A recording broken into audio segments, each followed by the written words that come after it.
What is up, everybody? How's it going? How we doing? How are ya? Is it about that time? I think it might be. I think it is indeed about that time. What is up, everyone? My name is NotQuiteChrome. You can call me Chrome, though, and welcome to the Chromecast. Hope you all are having a beautiful Friday evening, Saturday morning, wherever you are. I hope it is a good one. Hi! We're playing a new game again on a Friday. Also, hello, Matt. Welcome in. So good to see you. Getting kind of used to these later start times. It is about that time. Hi, Tyra. All right, let's see. Yeah, so we are diving in. Per the title of the stream, we're gonna try out the Stanley Parable, and I am super excited for it. I'm immensely curious. I have heard only great things. I remember when it first came out, and I did watch it, but I had like no clue about it whatsoever. And so we're gonna go ahead and get that going. So, oh, the current time. It is 8. Oops. 43 currently. Unless it's about to be 8:44.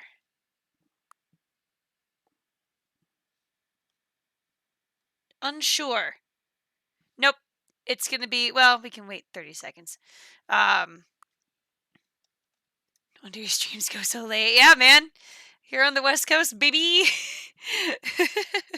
Plus, I am a night owl. I will stay up a whole lot. Whole long while. Also, y'all, I got some chocolate cake. I'm so happy. Okay. And confirm. There we go.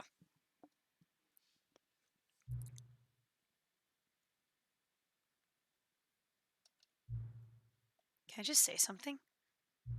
Thank you for actually setting the clock both times you booted up the game. A lot of people don't take that step seriously. They just leave the clock set at 12 and call it a day. Because I had to test it. But you're actually taking the time to set the clock, and I appreciate that. That's how I know that you care about this experience. You're paying attention. I don't even have any way of knowing if the times you're setting are correct. Tell you what, I'll make you a deal. Since you've been so cooperative, the next time you boot up the game and see the screen, just set the clock to your favorite time. Go ahead, pick whichever time you want. Even if it's not the correct time, you've earned it. Alright, I'll let you get back to the video game now. I love this game. I love this game already. Alright, let's see. Gonna just tweak some of these. I'm wondering if I can do a controller version. Let's see. Yeah, we'll keep that. There we go. Yeah, I'm wondering if I can play this with a controller. I feel like I probably can. I hope so. We about to find out.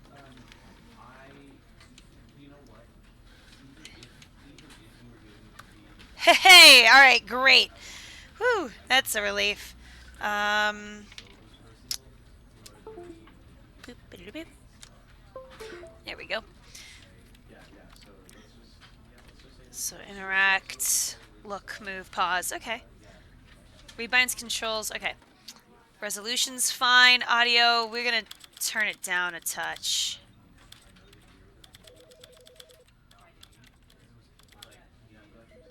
There we go. How is it out there? Is it pretty loud?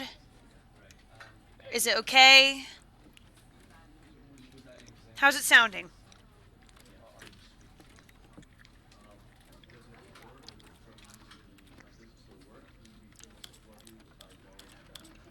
Because it sounds okay for me. Sounds good? Okay.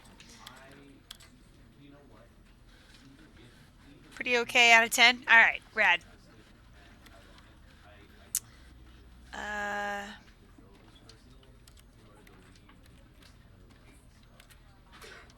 Okay. Oh! The computer! Oh boy. Okay, let's do this. And the end is never the end is. Oh. Yeah, we're gonna get in it, guys. This is the story of a man named Stanley. Stanley worked for a company in a big building where he was employee number 427. Employee number 427's job was simple. He sat at his desk in room 427 and he pushed buttons on a keyboard. Orders came to him through a monitor on his desk, telling him what buttons to push, how long to push them, and in what order. This is what employee 427 did every day of every month of every year. And although others might have considered it soul-rending, Stanley relished every moment that the orders came in, as though he had been made exactly for this job. And Stanley was happy. And then one day, something very peculiar happened. Something that would forever change Stanley. Something he would never quite forget. He had been at his desk for nearly an hour when he realized that not one single order had arrived on the monitor for him to follow. No one had showed up to give him instructions, call a meeting, or even say hi. Never in all his years at the company had this happened, this complete isolation. Something was very clearly wrong. Shocked, frozen solid, Stanley found himself unable to move for the longest time. But as he came to his wits and regained his senses, he got up from his desk and stepped out of his office. Okay.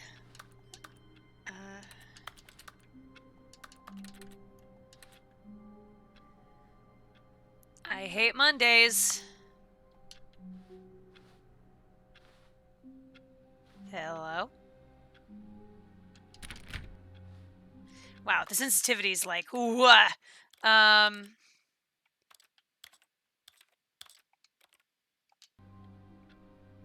All of his co-workers were gone. What could it mean? Stanley decided to go to the meeting room. Perhaps he had simply missed a memo.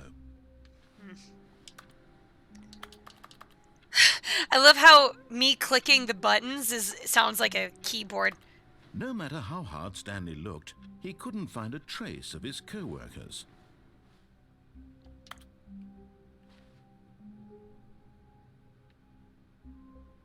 I can't read what that says. Oh.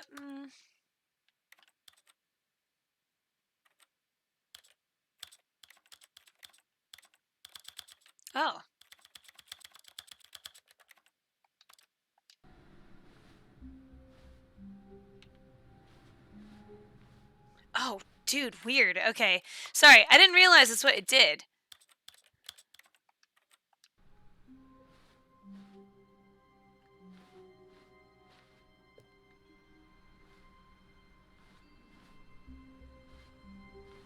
Okay. Have any of you guys watched that show Severance? It's on Apple TV. I've really wanted to watch it, and this is giving me Severance vibes right now.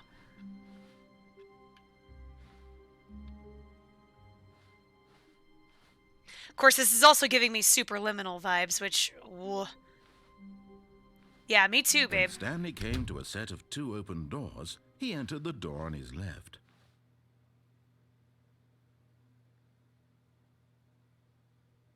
Okay.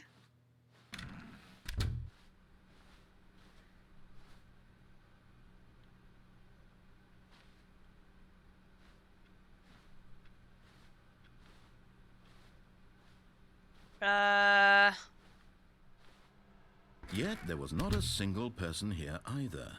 Feeling a wave of disbelief, Stanley decided to go up to his boss's office, hoping he might find an answer there. Do not alter without consulting whiteboard. R.I.P. Franz. Cabal planning. Marketing Mondays. What are those numbers? What to do about 432? Don't tell 432 about the meeting. Pranking floors meeting, weekly review. Ideas and development, boss inspection, financial panic meeting. We're broke Wednesdays, but that's okay. This box is too small. I love it. Complete today's unfinished agenda. Write next day's agenda. Reflect. Employee. One of them is named Jim. Targets. Pusher funding for R&D of new coffee machine. Get Chris out of the broom closet. Not cost efficient. Ongoing. Hire someone to synergize papers. Papers are too synergized. Fire paper guy. Hire somebody to fire the paper synergizing guy. Who moved my desk? Please keep the targets on the topic of... The future was yesterday. Tomorrow is now. Wait, what? Tomorrow. Complete today's infinite... Okay.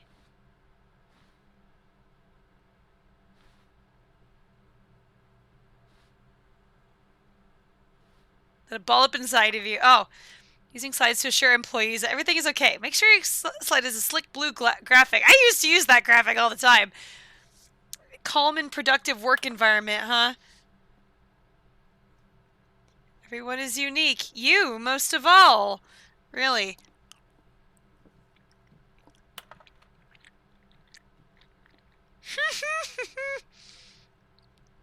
That's pretty good.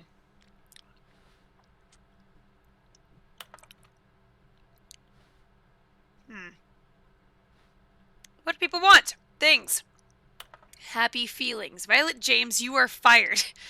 Money, more money, things, but with money to buy more of the things? Graphs about things and money. We have our new product. What is hot? Profits.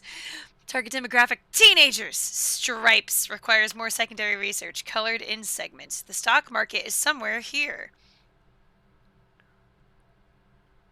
Oh, this feels so much like Superliminal. Bi-quarterly post-review review. We need more or less reviews. 402, 405 want to get rid of the death sport portion in the primary review schedule. But I think that's a stupid idea. More water coolers, more water cooler heaters. Charts need to be more hip to appeal to teenage demographics. Find teenagers to put in the teenage demographics. Big net? Some sort of child trap? Throw something in the idea bin.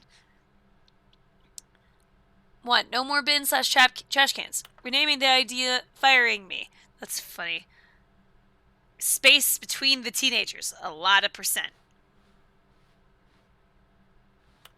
Okay. To do. Synergize core value expenditures. Shift global market parade. Monetize free to play. Oof. Okay. Oh, hey. Hello? Oh. Stanley stepped into the broom closet, but there was nothing here, so he turned around and got back on track. Oh, there's something here. I bet. There was a guy that... Nothing here. No choice to make, no path to follow. Just an empty broom closet. Yeah, you gonna... No reason to still be here.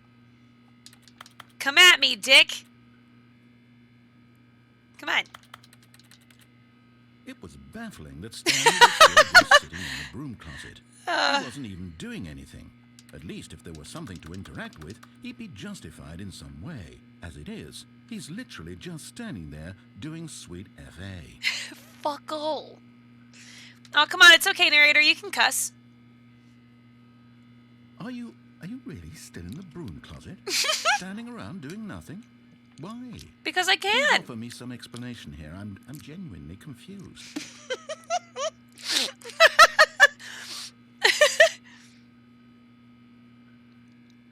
You do realize there's no choice or anything in here, right? If I'd said Stanley walked past the broom closet, at least you would have had a reason for exploring it to find out. But it didn't even occur to me because literally this closet is of absolutely no significance to the story whatsoever. I never would have thought to mention it. But someone was trapped in here, narrator. That's why I was in here. I feel like I'm in an escape room. Maybe to you this is somehow its own branching path. Maybe when you go talk about this with your friends, you'll say, "Oh, did you get the broom closet ending? The broom closet ending was my favorite. I hope your friends find this concerning. All right, fine. Coming to a staircase, Stanley walked upstairs to his boss's office. Okay.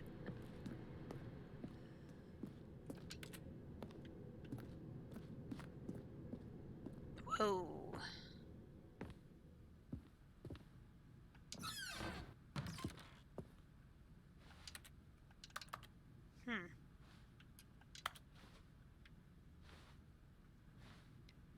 Money in the morning, money in the evening, money for breakfast, money crisp. Okay. I am just zooming.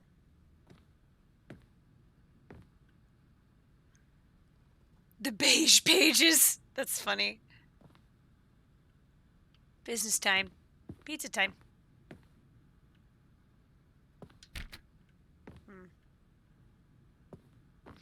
I'm gonna turn down the sensitivity a little bit more. Stepping into his manager's office, Stanley was once again stunned to discover not an indication of any human life. Shocked, unraveled, Stanley wondered in disbelief who orchestrated this, what dark secret was being held from him. What he could not have known was that the keypad behind the boss's desk guarded the terrible truth that his boss had been keeping from him. And so the boss had assigned it an extra secret PIN number, 2845. But of course, Stanley couldn't possibly have known this. Yet incredibly, by simply pushing one button on the keypad, Stanley happened to input the correct code by sheer luck. Amazing. He stepped into the newly opened passageway. Okay. Oh, I'm getting such superliminal vibes from this.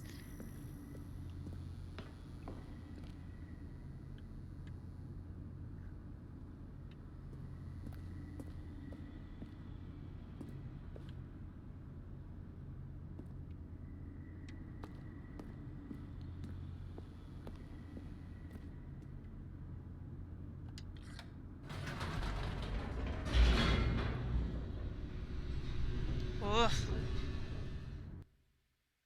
Loading, loading, loading, loading, loading. Descending deeper into the building, Stanley realized he felt a bit peculiar. It was a stirring of emotion in his chest, as though he felt more free to think for himself, to question the nature of his job. Why did he feel this now, when for years it had never occurred to him? This question would not go unanswered for long. Stanley walked straight ahead through the large door that read Mind Control Facility. Excuse me!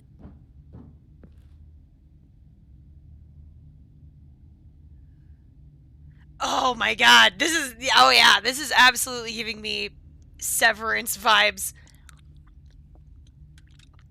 Oh god. See...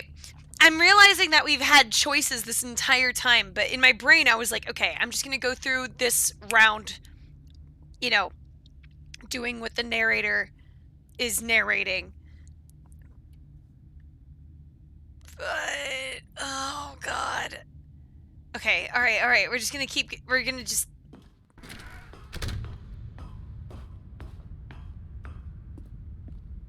Okay. Lights. The lights rose on an enormous room packed with television screens. What horrible secret did this place hold? Stanley thought to himself. Did he have the strength to find out? Hello?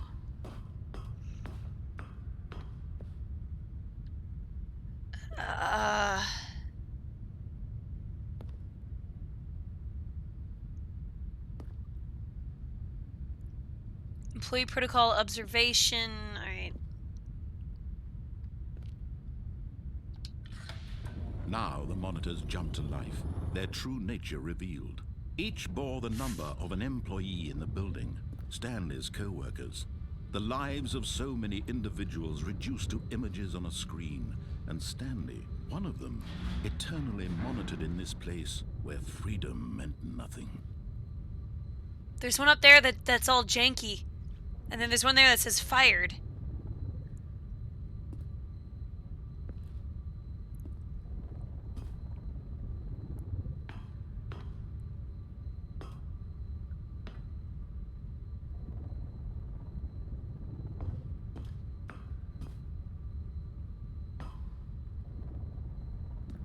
Oh, that's weird.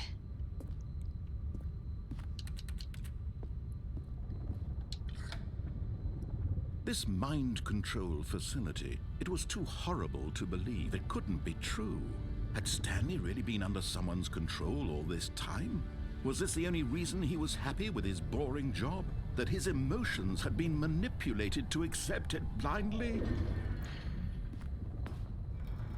No. He refused to believe it. He couldn't accept it. His own life in someone else's control? Oh, this is getting meta. It was unthinkable, wasn't it? Was it even possible? Had he truly spent his entire life utterly blind to the world?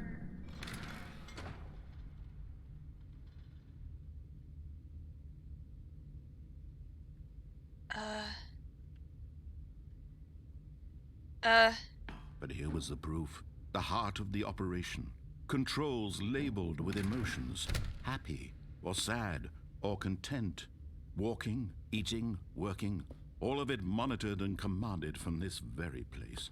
And as the cold reality of his past began to sink in, Stanley decided that this machinery would never again exert its terrible power over another human life. But by me... For he would dismantle the controls once and for all.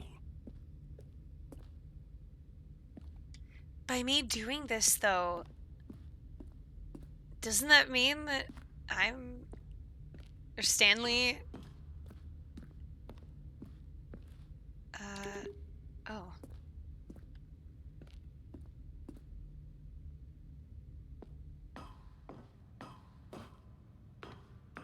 What is going on? And when at last he found the source of the room's power, he knew it was his duty, his obligation, to put an end to this horrible place and to everything it stood for.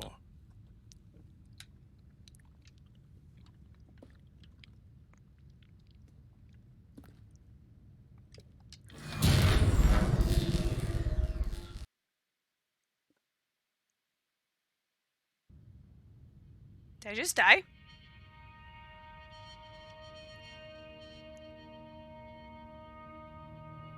Blackness and a rising chill of uncertainty.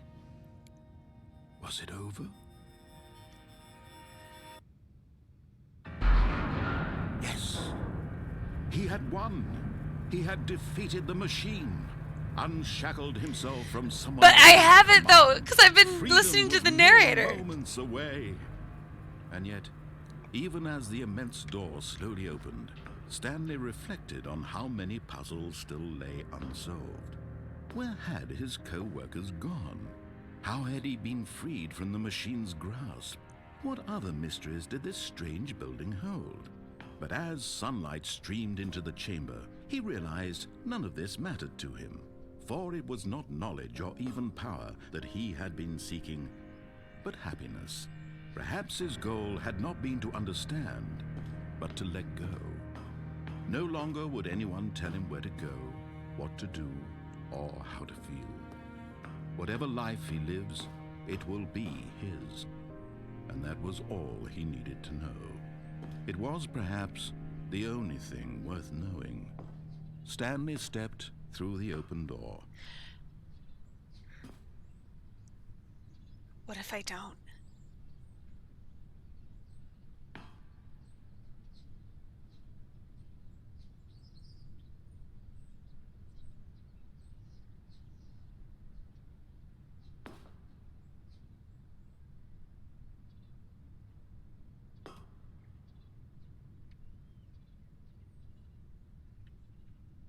I guess I don't really have another choice at this point. Stanley felt the cool breeze upon his skin, the feeling of liberation. the immense possibility of the new path before him. This was exactly the way, right now, that things were meant to happen. I don't know, Chief. And Stanley was happy.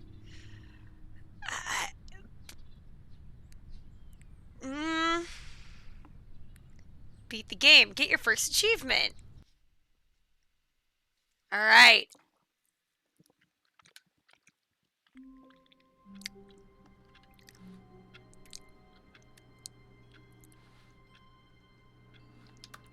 And now we do it again. Okay, our number is 427. We're gonna remember that. All of his co-workers were gone. What could it mean? Stanley decided to go to the meeting room. Perhaps he had simply missed a memo. Is there any other rooms I can go in? Now we're gonna start disobeying. I'm like...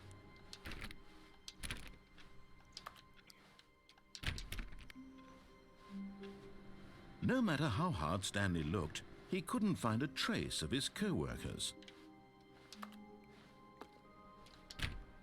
Stanley went around touching every little thing in the office, but it didn't make a single difference, nor did it advance the story in any way. Screw you! Awaiting input.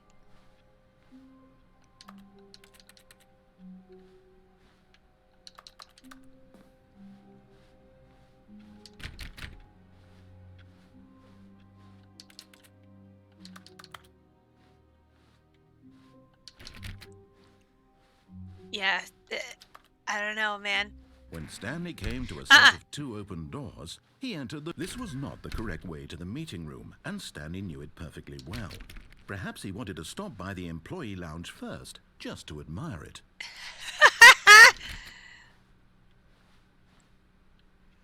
Yes, absolutely.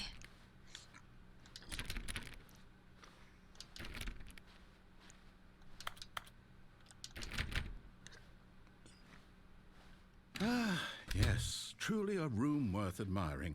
It had really been worth the detour after all, just to spend a few moments here in this immaculate, beautifully constructed room. Yes! Stanley simply stood here, drinking it all in.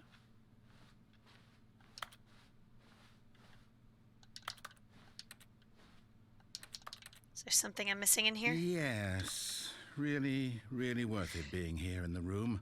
A room so utterly captivating that even though all your co-workers have mysteriously vanished, here you sit looking at these chairs and some paintings.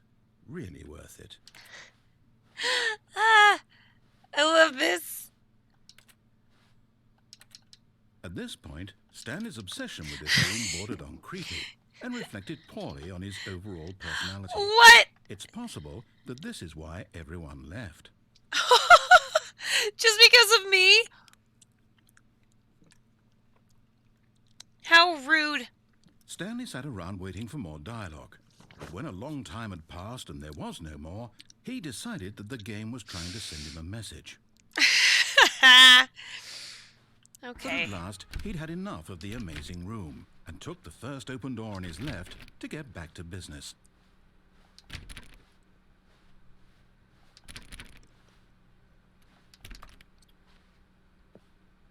Stanley was so bad at following directions, it's incredible he wasn't fired years ago.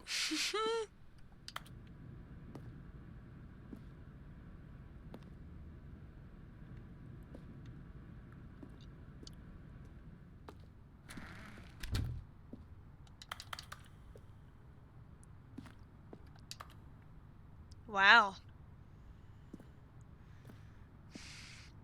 Not jump from the cargo lift while it's in motion. Will cause death. Penalty for misuse of cargo lift, $1,000. Penalty for jumping off the cargo lift, $5,000. I don't know about y'all, but I think I'm going to jump off the cargo lift. Look, Stanley, I think perhaps we've gotten off on the wrong foot. Bye! But in any event, to prove that he is in control of the story and no one gets to tell him what to do, Stanley leapt from the platform and plunged to his death. Good job, Stanley. Everyone thinks you are very powerful. All right. We go again. All of his co-workers were gone. What could it mean? Stanley decided to go to the meeting room. Perhaps he had simply missed a memo.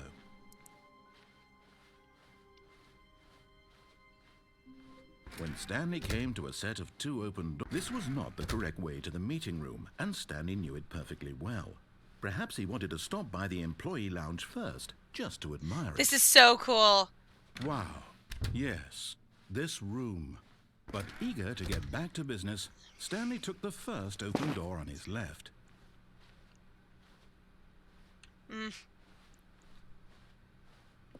Stanley was so bad at following directions, it's incredible he wasn't fired years ago. Look, Stanley, I think perhaps we've gotten off on the wrong foot here. I'm not your enemy, really, I'm not. I realize that investing your trust in someone else can be difficult, but the fact is that the story has been about nothing but you all this time. There's someone you've been neglecting, Stanley. Someone you've forgotten about. Please, stop trying to make every decision by yourself. Now, I'm not asking for me, I'm asking for her. What? This is it, Stanley. Your chance to redeem yourself. To put your work aside. To let her back into your life. She's been waiting.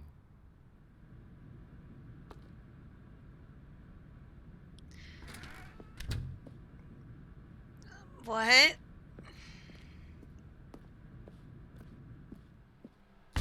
Ah! That's her, Stanley. You need to be the one to do this. To reach out to her. If you can truly place your faith in another, then pick up the phone. I don't trust you.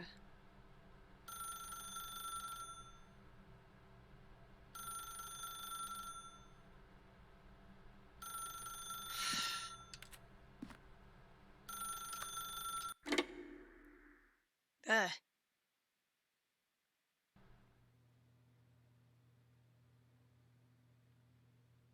Oh, Stanley, is that you?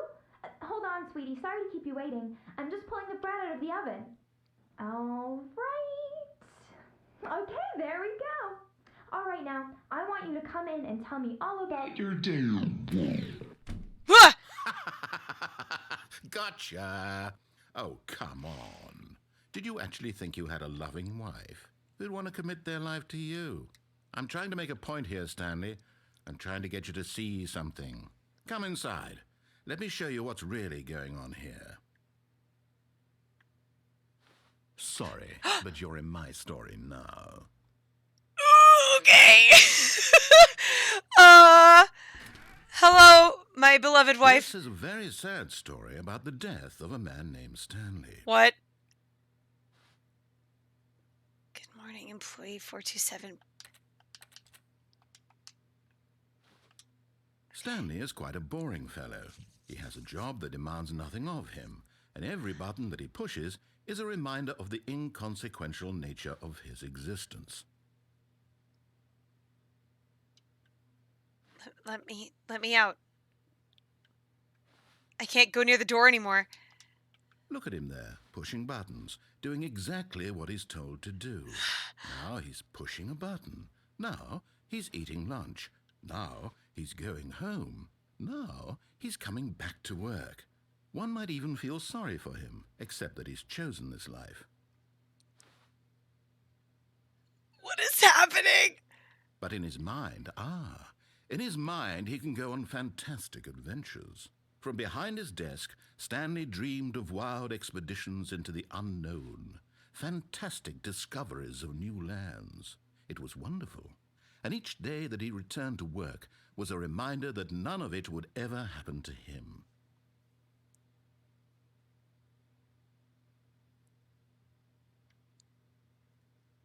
And so he began to fantasize about his own job. First, he imagined that one day while at work, he stepped up from his desk to realize that all of his co-workers, his boss, everyone in the building had suddenly vanished off the face of the earth. The thought excited him terribly. Please press Y to spend time with the boys. So he went further. He imagined that he came to 2 open doors and that he could go through either. At last, choice. It barely even mattered what lay behind each door. The mere thought that his decisions would mean something was almost too wonderful to behold. To prepare dinner? As he wandered through this fantasy world, he began to fill it with many possible paths and destinations. Down one path lay an enormous round room with monitors and mind controls. And down another was a yellow line that weaved in many directions. And down another was a game with a baby. I haven't gotten that. It the Stanley Parable. Tell your kids a story. It was such a wonderful fantasy, and so in his head he relived it again, and then again, and again, over and over, wishing beyond hope that it would never end, that he might always feel this free. Surely there's an answer down some new path, mustn't there be? Perhaps if he played just one more time. Tell your wife you love her. But there is no answer. How could there possibly be? In reality, all he's doing is pushing the same buttons he always has. Nothing has changed. The longer he spends here, the more invested he gets, the more he forgets which life is the real one. Oh, press X and go to sleep! And I'm trying to tell him this, that in this world he can never be anything but an observer, that as long as he remains here, he's slowly killing himself. But he won't listen to me. He won't stop. Here, watch this. Stanley, the next time the screen asks you to push a button, do not do it. I'm going to. You see? Can he just not hear me? How can I tell him Oh my God! that he'll understand that every second he remains here, he's electing to kill himself? How can I get him to see what I see? How can I make him look at himself?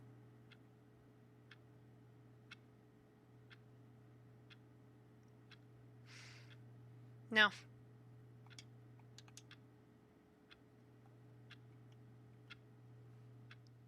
No, I'm not going to press it.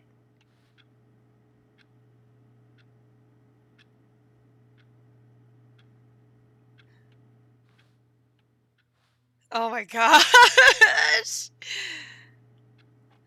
Fine. I suppose I can't. Not in the way I want him to.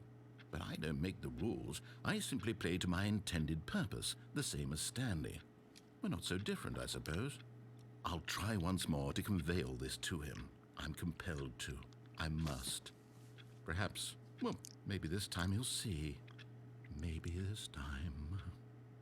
And I tried again, and Stanley pushed a button. And I tried again, and Stanley pushed a button.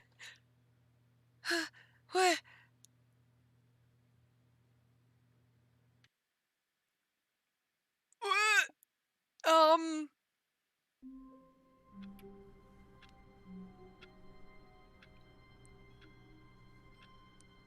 Hello? I feel like we... All of his co-workers were gone. Oh my What gosh. could it mean? Stanley decided to go to the meeting room. Perhaps he had simply missed a memo. Okay. Alright, here's what I'm gonna do. When Stanley came to a set of 2 open doors, this was not the correct way to the meeting room, and Stanley knew it perfectly well. Perhaps he wanted to stop by the employee lounge first, just to admire it. The lounge was sublime, yeah. a Then work in of here. art. Alright, Not now worth eager to I get am back to gonna go business, through this door Stanley now. took the first open door on his left. And so he detoured through the maintenance section, walked straight ahead to the opposite door, and got back on track. Nope!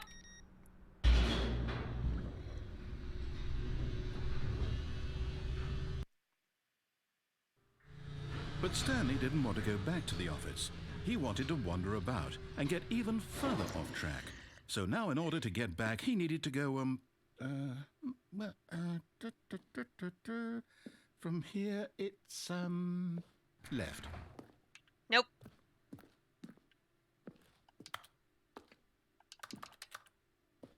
Oh, man.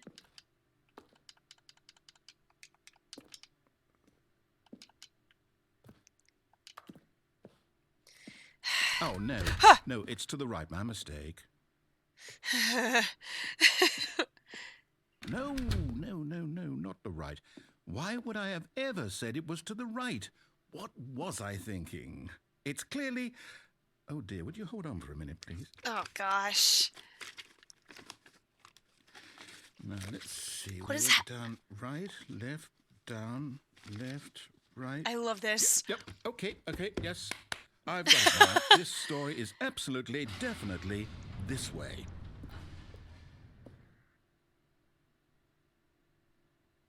Oh.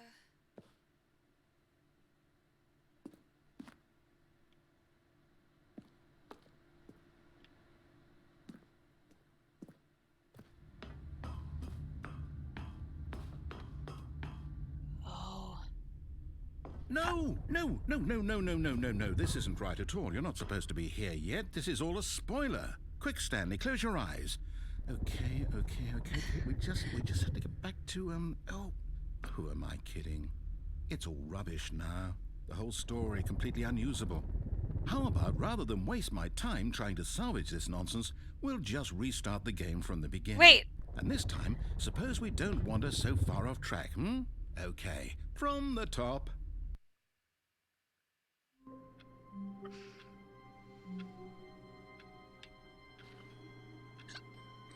Okay.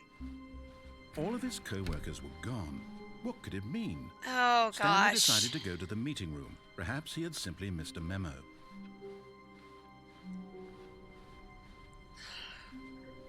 When Stanley... Wait. What? What? No, I restarted. I swear, I definitely restarted the game over, completely fresh. Everything should be... Oh, did something change? Stanley, did you change anything when we were back in that room with all the monitors? No. Did you move the story somewhere or... Hold on. Why am I asking you? I'm the one who wrote the story. It was right here just a minute ago. I know for sure that it's here somewhere. Okay, then. It's an adventure. Come, Stanley. Let's find the story. Oh,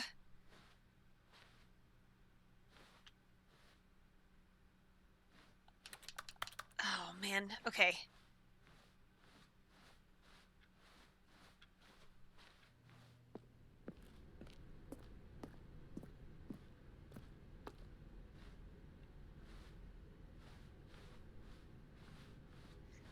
This is so weird. I'll say it. This is the worst adventure I've ever been on. I can promise you there definitely was a story here before. Do we need to restart the game again? Well, I find it unlikely that we'll ever progress by starting over and over again, but it's got to be better than this. Okay, let's give it a shot. Why not? Oh, my gosh. All of his co-workers were gone. What could it mean? Stanley decided to go to the meeting room. Perhaps he had simply missed a memo. Okay, is there anything different? Is there anything different? Guys, keep an eye out.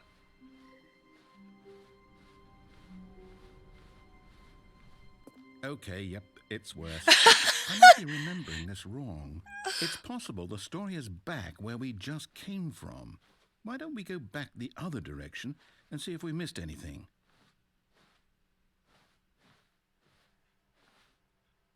Oh, this is so weird.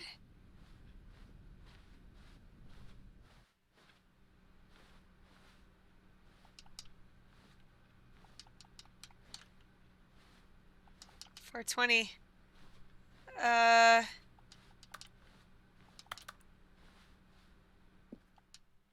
Aha! I knew we'd missed something. The story. Here it comes. No, wait, never mind. Not the story.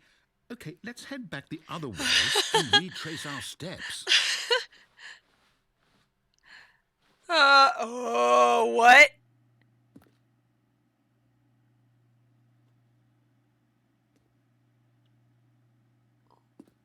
What the fuck? Now this... Well, I'll be honest, I don't recognize this place at all. Is this the story? I don't think so. I can't quite recall, but I believe my story took place in an office building. Is that correct? Yes. Do you remember, Stanley? Yes. Well, do you know what? Since I've completely forgotten what we were supposed to be doing, how about this? You win! Yay! Congratulations! I know you put in a lot of hard work, and it really paid off, so good job. Thanks. Oh, no, I don't feel right about this at all. We both know you didn't put in any actual work for that win. Hey! Some people win fair and square, and this was not one of those situations. Okay, I'm getting weirded out by whatever this place is. I don't care what might happen this time. I have to restart.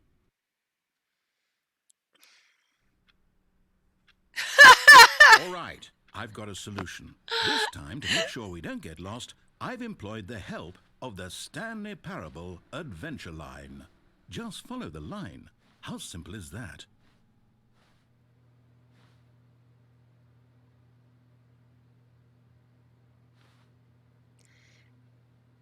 I mean, it is somewhere we haven't been yet.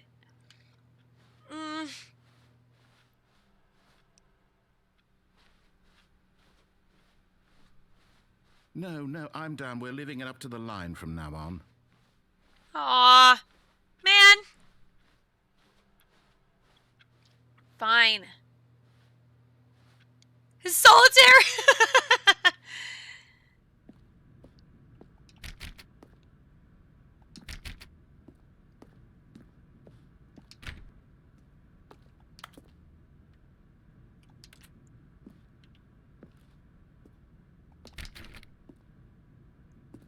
You see? The line knows where the story is. It's over in this direction. Onward, Stanley, to destiny. Though, here's a thought. Wouldn't wherever we end up be our destination, even if there's no story there? Or to put it another way, is the story of no destination still a story?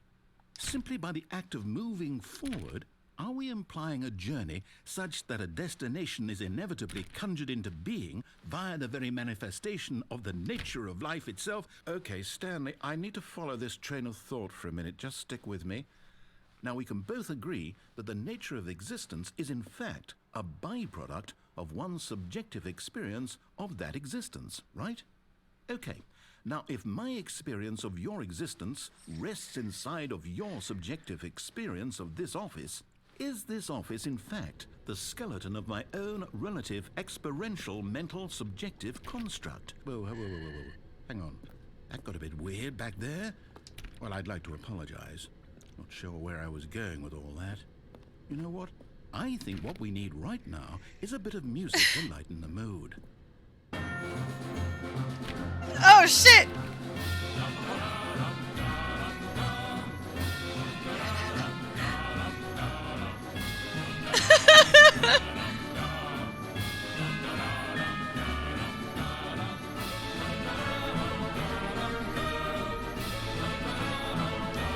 Okay!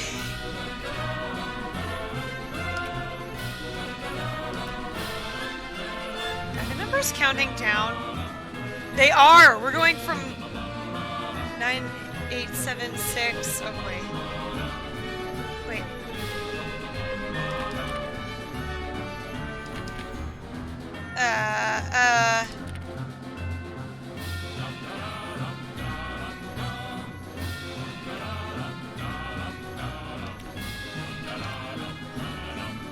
Oh, man.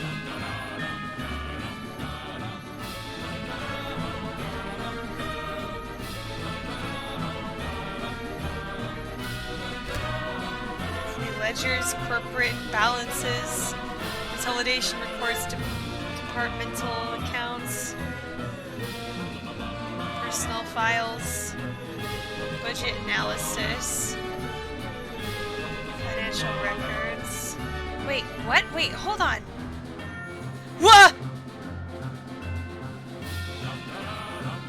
Wait.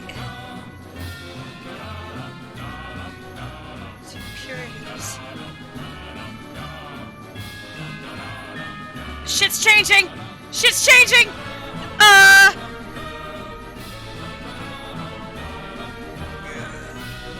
Wait, cut the music, go back and look at that fern.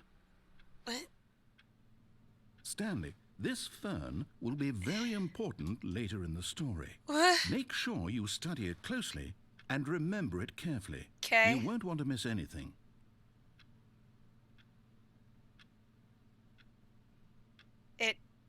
It sure is a fern.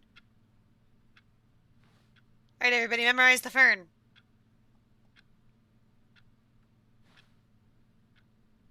Okay.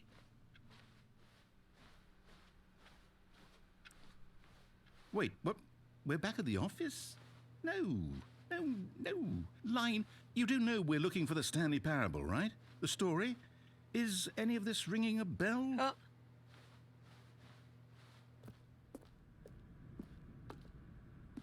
Oh. Oh, no, not again. Line, how could you have done this to us? And after we 427. trusted you, after everything we've been through, you... Oh, I can't take this anymore. To hell with it. Restart.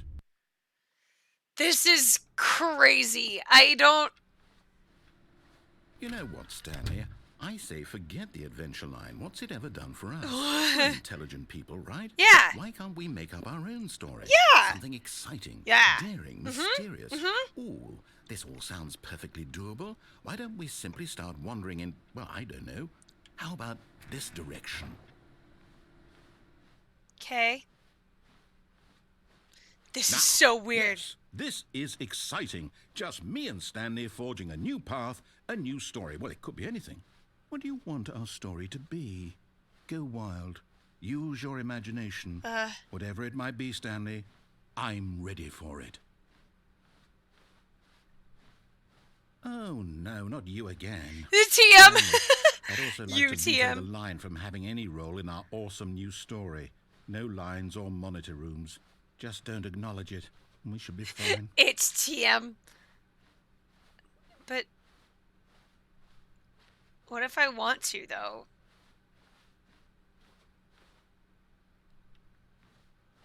Okay. Ah, a choice. We get to make a decision. From here, the story is in our control. How important we mustn't squander the opportunity. In fact, I believe I need a minute to think here. Just walk in circles for a minute.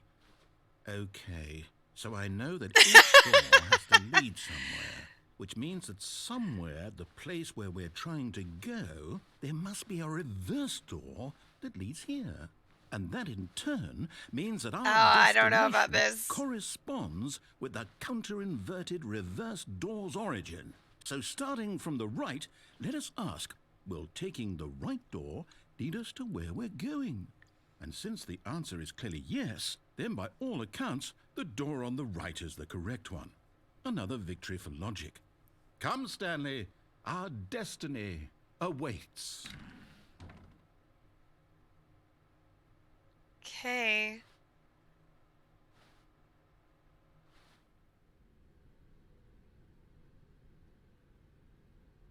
What? Oh, hold up, what's this? The confusion ending. You're telling me that's what this is? It's all one giant ending? And we're supposed to restart the game, what, eight times? That's really how all this goes? It's all determined? So now, according to the schedule, I restart again. Then what? Am I just supposed to forget? Well, what if I don't want to forget? My mind goes blank simply because it's written here on this thing, wall. Well, who consulted me? Why don't I get to decide? Why don't I get a say in all of this? Is it really? No, it can't be. I don't want it to be. I don't want the game to keep restarting. I don't want to forget what's going on. I don't want to be trapped like this. I won't restart the game. I won't do it. I won't do it. I won't do it. And the timer stopped? Does that mean, did we do it? Did we break the cycle? The, whatever it is that made this schedule? How would we even know? Will someone come for us? Will something happen? So, okay. I guess now we just wait.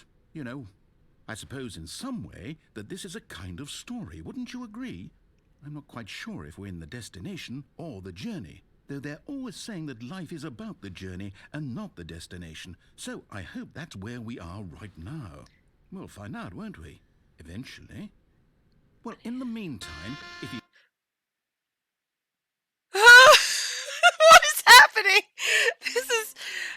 gosh. How long was I sitting there? Stanley wondered to himself. New. Minutes? Days? Centuries? Did something crucial happen while my senses were turned? He made a note to be more careful with time from now on.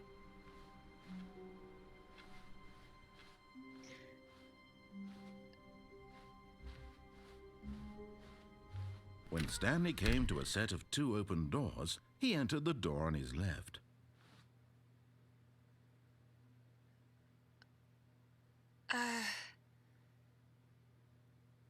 Sure.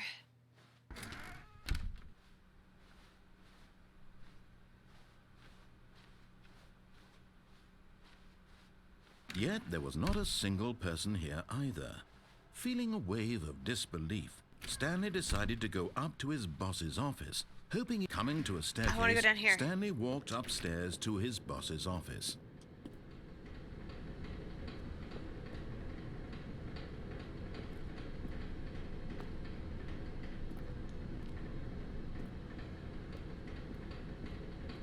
But Stanley just couldn't do it.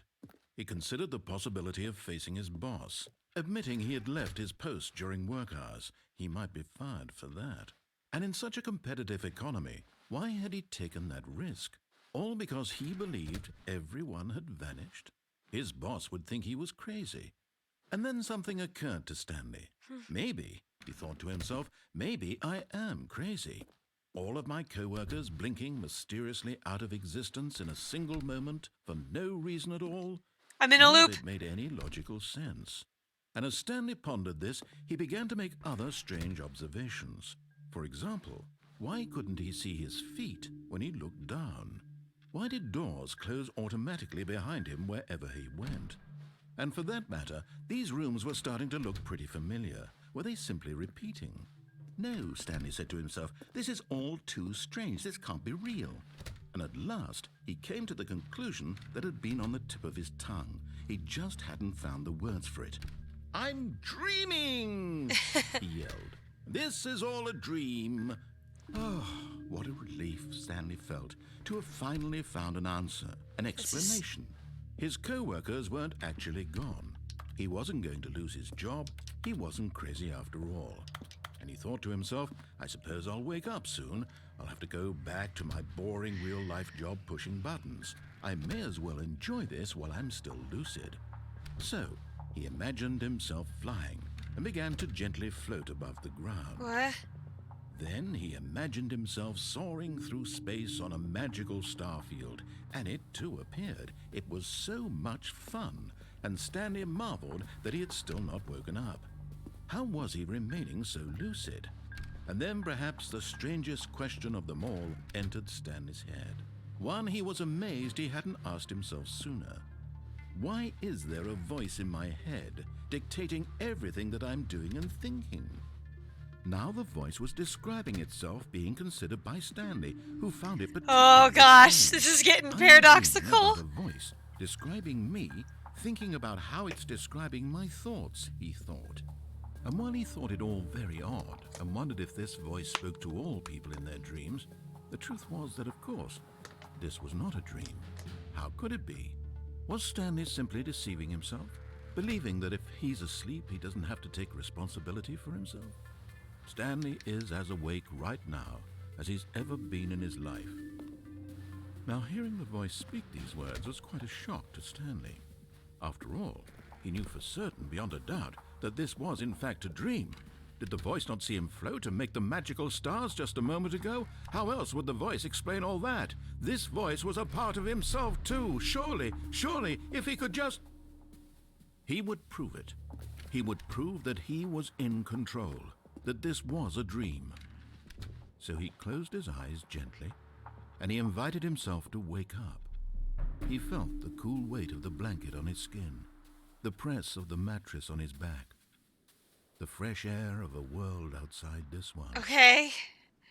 Let me wake up, he thought to himself. I'm through with this dream. I wish it to be over. Let me go back to my job. Let me continue pushing the buttons. Please, it's all I want. I want my apartment, and my wife, and my job, All I want is my life exactly the way it's always been. My life is normal. I am normal. Everything will be fine. It's fine. I am okay. Nope. Stanley began screaming. Please, someone, wake Oh, me shit. up. My name is Stanley. I have a boss. I have an office. I am real. Please, just someone tell me I am real. I must be real. Oh, shit. Can anyone hear my voice? Who am I? Who am I? And everything went black. What? This is the story of a woman named Mariella. What? Mariella woke up on a day like any other. She arose, got dressed, gathered her belongings, and walked to her place of work. But on this particular day, her walk was interrupted by the body of a man who had stumbled through town talking and screaming to himself, and then collapsed dead on the sidewalk. And although she would soon turn to go call for an ambulance, for just a few brief moments she considered the strange man. He was obviously crazy, this much she knew. Everyone knows what crazy people look like. And in that moment, she thought to herself how lucky she was to be normal. I am sane. I am in control of my mind. I know what is real and what isn't. It was comforting to think this, and in a certain way, seeing this man made her feel better. But then she remembered the meeting she had scheduled for that day, the very important people whose impressions of her would affect her career, and by extension, the rest of her life. Oh, She had no time for this, so it was only a moment that she stood there, staring down at the body. And then she turned and ran.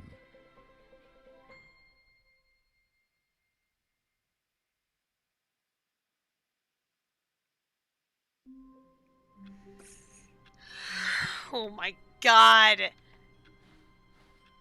All of his co-workers were gone. What the What fuck? did it mean? Stanley decided to go to the meeting room. Perhaps he had simply missed a memo. Okay, so we do not go downstairs again. When Stanley came to a set of 2 open doors, he entered the door on his left.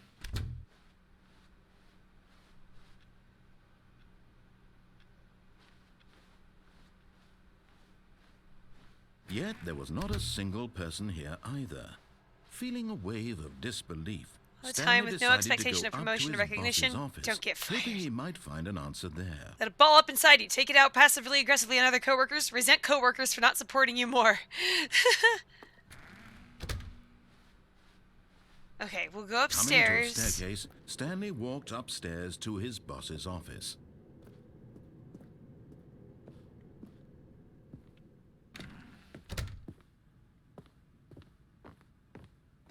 Stepping into his manager's office, Stanley was once again stunned to discover not an indication of any human life.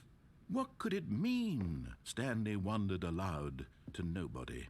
He began wildly tearing through papers on the boss's desk, pulling books off the shelf, looking behind paintings, desperate for clues to his situation. But his That's new. attention was caught by a keypad behind the boss's desk. What could its purpose be? In fact, this keypad guarded the terrible secret that lay buried below his feet. And so the boss had assigned it an extra secret PIN number, 2845. But of course, Stanley couldn't possibly have known this. Yet incredibly, by simply pushing random buttons on the keypad, Stanley happened to input the correct code by sheer luck. Amazing. He stepped into the newly opened passageway. Okay. When we get down there, we're gonna go to the escape thing. I want to see what that's about. This is so weird. I love this. I'm loving this so much. This is so neat. Stanley walked straight ahead through the large door that Nope. read Mind Control Facility. Although this passageway had the word escape written on it, the truth was that at the end of this hall, Stanley would meet his violent death. The door behind him was not shut. Stanley still had every opportunity to turn around and get back on track.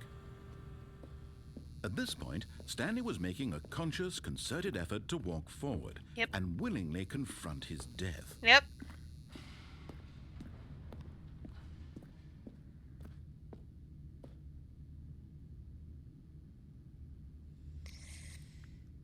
Geronimo!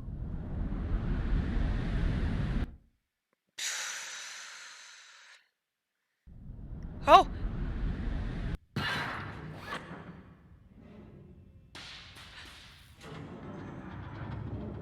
As the machine whirred into motion and Stanley was inched closer and closer to his demise, he reflected that his life had been of no consequence whatsoever. Stanley can't see the bigger picture. He doesn't know the real story, trapped forever in his narrow vision of what this world is. Perhaps his death was of no great loss, like plucking the eyeballs from a blind man. And so he resigned and willingly accepted this violent end to his brief and shallow life. Farewell, Stanley.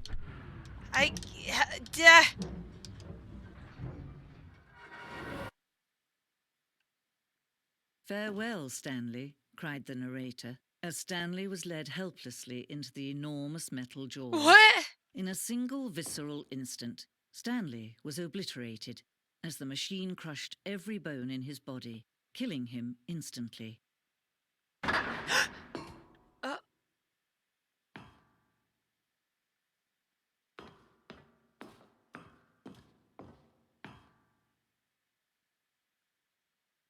And yet it would be just a few minutes before Stanley would restart the game, back in his office, as alive as ever.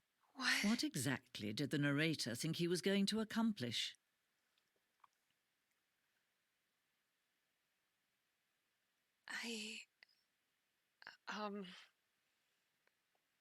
When every path you can walk has been created for you long in advance, death becomes meaningless, making life the same. Do you see now? Do you see that Stanley was already dead from the moment he hit start? What?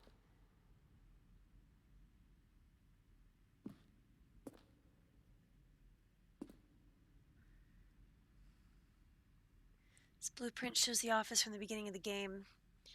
The path from Stanley's office to the two doors was the first part of the game that was built. Sections have been added and altered throughout development through the core layout, though the core layout remains almost identical to the first iteration.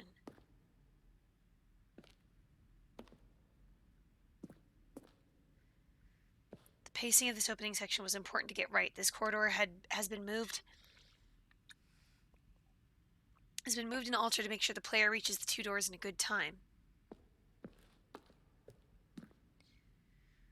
The set of two doors was the very first concrete piece of the Stanley Parable's design. Once this room was created, the rest of the game emerged as an extension of it, an exploration of the contradiction this room posed.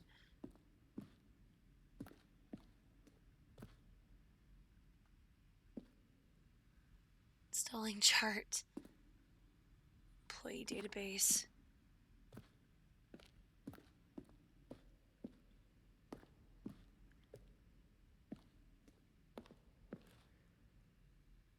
Selection of sounds used throughout the game when buttons are pressed. Each is a mix of a keyboard stroke and a synthesized tone.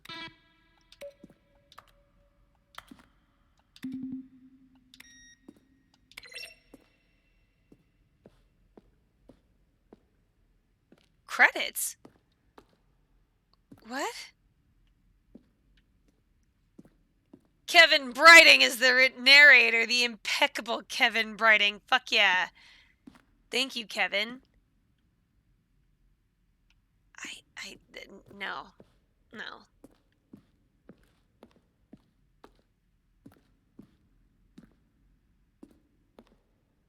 Early version of the maintenance room.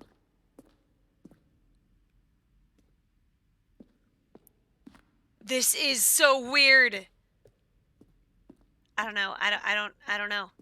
I don't trust this.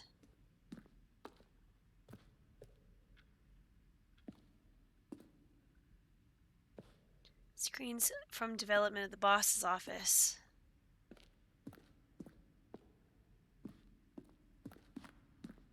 Where he was supposed to be in the story. Narration outtakes. Kevin Brighting, the voice of the narrator, recorded dialogue for the entire Where game. were all of his co-workers? Roughly three Oh, I separate. don't know. How about they're throwing a surprise party for him for all his button pushing? Does that sound plausible to you? He pushed the number 6. Let's see. Stanley walked through the green door. Nothing there. Shoot. Well, try the other one then. I love this! Wait, I actually love this. Then he pushed the number 4. He pushed the number 9. That's so funny. Stanley jumped in the river. Then he pushed the number 8.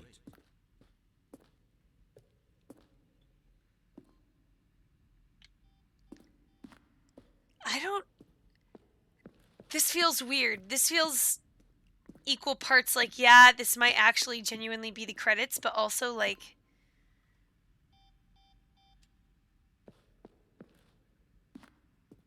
But also like, I don't know if it is.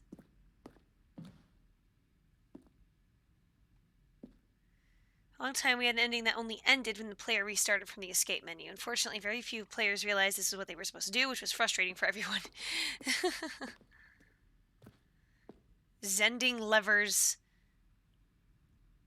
And part of the zending, the player would pull the lever and narrate the color they had pulled.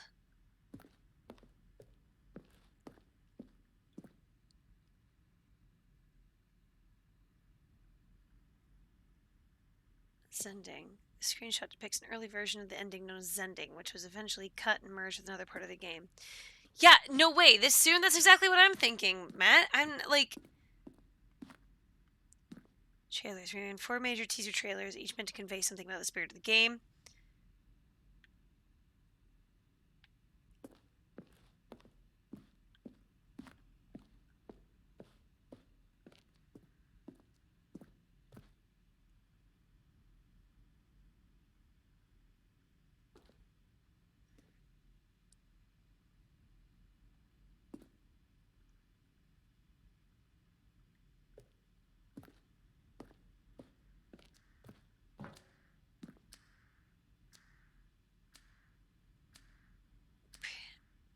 Timer would give you 15 seconds to pick up the phone. Not picking up the phone would lead to a different ending.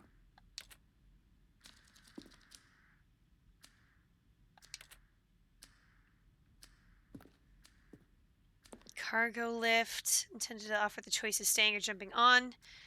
However, also wanted the option of player falling to their death.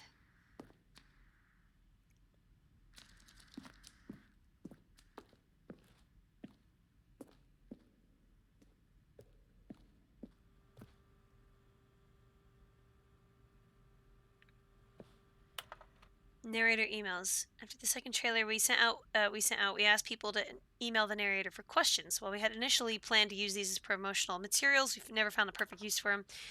Here are a selection. Well, the thing I want to know is, what would you do if Stanley entered any other rooms?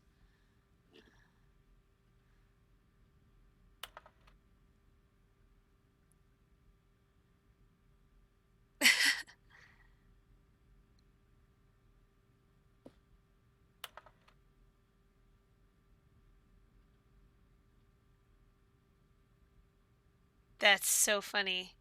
I love that. That's hilarious.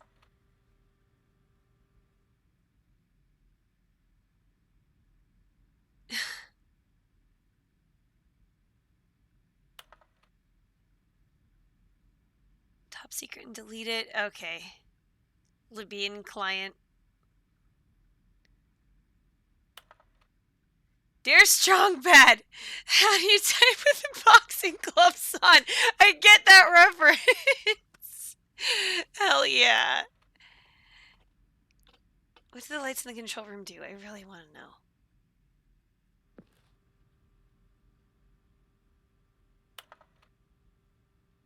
That's so... I love how many spam emails there are. That's freaking hilarious.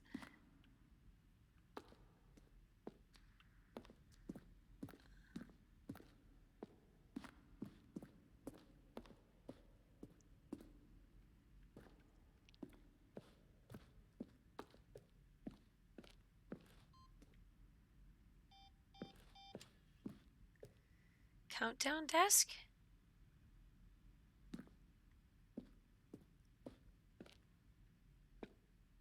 Exit. Oh, look at these two. How they wish to destroy one another. How they wish to control one another. How they both wish to be free.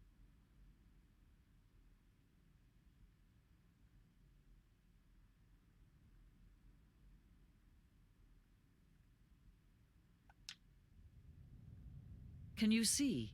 Can you see how much they need one another? Huh, really? That's kind of cool. No, perhaps not.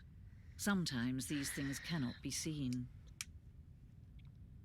Severance officially quotes Listen to me. Stanley You Parable. can still save these two. You can stop the program before they both fail. Push escape and press quit. There's no other Quit? way to beat this game. As long as you move forward, you'll be walking someone else's path. Stop now and it'll be your only true choice. Whatever you do, choose it. Don't let time choose. I'm gonna try it.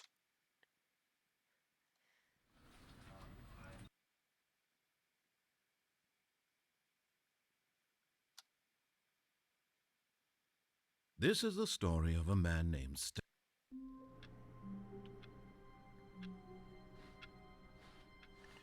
All of his co-workers were gone. What did it Okay. mean? Stanley decided to go to the meeting room. Perhaps he had simply missed a memo. No, but what Matt was saying is that, Oh, new content?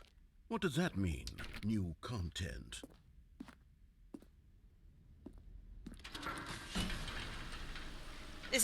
Severance cites this game as one of its inspirations, which makes complete sense, knowing what little I know about Severance.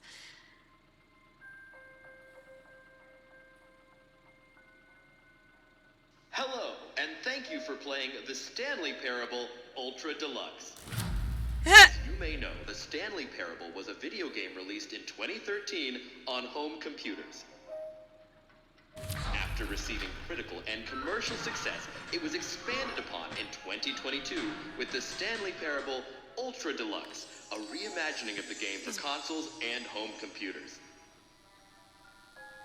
The Stanley Parable Ultra Deluxe features exciting new content that broadens and expands the world of the Stanley Parable, delighting audiences the world over. Please, step inside and see what thrilling new adventures await in the Stanley Parable Ultra Deluxe. Oh, well, this sounds delightful. I'm very excited to see the thrilling new Ultra Deluxe content. He sounds older. You can hear it in his voice. Okay, so far it's an elevator. Nothing special yet, but I'm sure it's just the beginning of a mesmerizing adventure.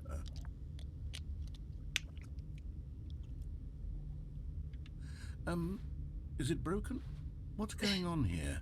Should we be moving somewhere or... Oh, there we go. All right, finally, at long last, it's on to the new content. I've never been more ready. Let's do it. I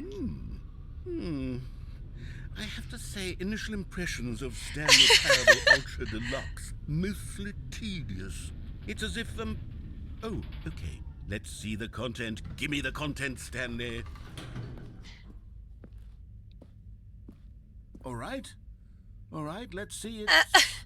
The jump circle?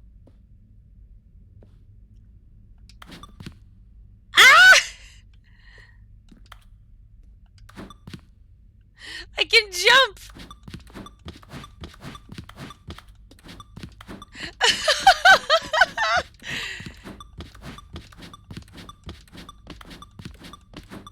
Doing jumping jacks.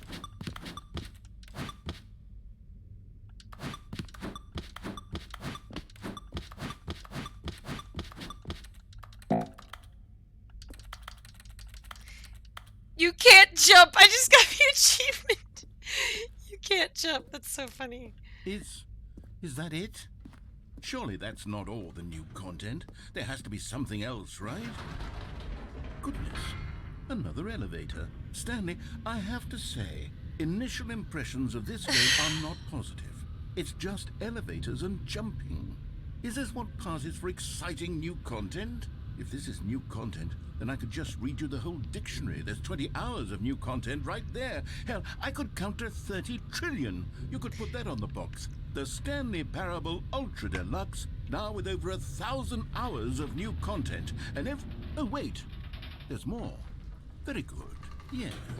I knew there had to be something else. Let's see it. I'm ready for whatever it is.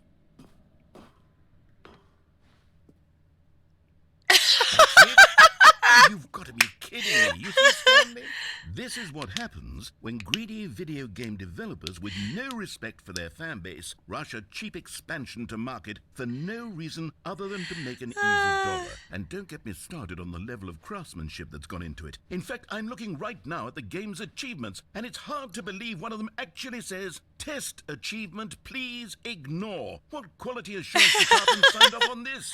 I'm infuriated and I'm offended, and I intend to find these people on Twitter and hold them personally accountable. It's my fault, I love Stanley. this. I built up too much anticipation around the new content, I'm afraid. It could never have lived up to such expectations. If you're still with me, why don't we just reset the game, and we'll try to get back to what the Stanley Parable is really about. No frills, no gimmicks. Just you and me having a great time together like always. What do you say, friend? Friend?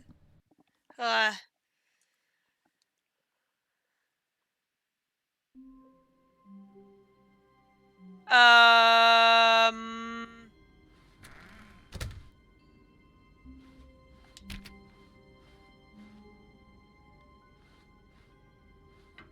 Psst! Stanley! Come over here! In the vent! I want to show you something! Okay.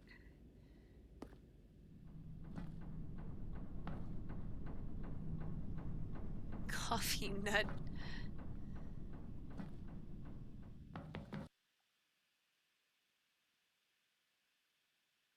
Did I? Oh, okay, okay. Okay, you remember how cheap and unsatisfying the new Ultra Deluxe content turned out to be? Well, it got me thinking about the past, and how much better the Stanley Parable used to be. So I made something special and tucked it away here where the game's developers won't find it. Just our little secret. Take a look. What?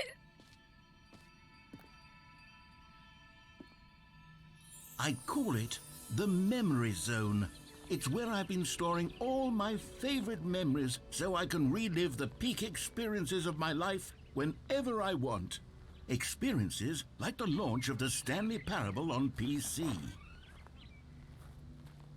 Okay.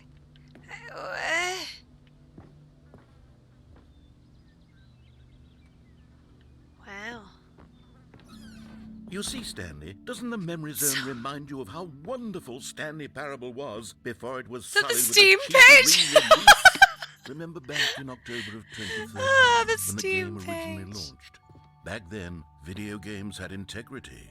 Back then, it all meant something. Oh, the waste. Oh. Pff. Audience award. It did win a BAFTA. Good times. I still didn't get all of the endings. 2013. I remember. Memory Zone Temp.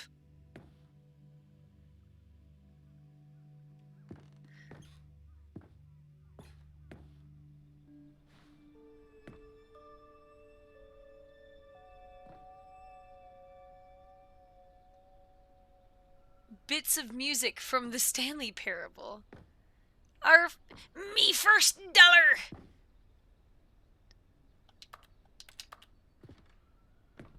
Unachievable. It is impossible to get this achievement. Go outside. Don't play for 5 years. They have an achievement for that. Of course they do. I'm not. Why should I be surprised? BAFTA Game Innovation nominee. Creator surprisingly down to earth. Rutgers goes from scandal to new crisis. New York Times. College show uneven effort to enroll poor. Costs hinder new tack. Today, hot sunny. I'm really curious if this is actually like the New York Times. Thursday, October 17th, 2013. A Los Angeles Times. June 17th, 2013. Stanley's Parable deals tough choices.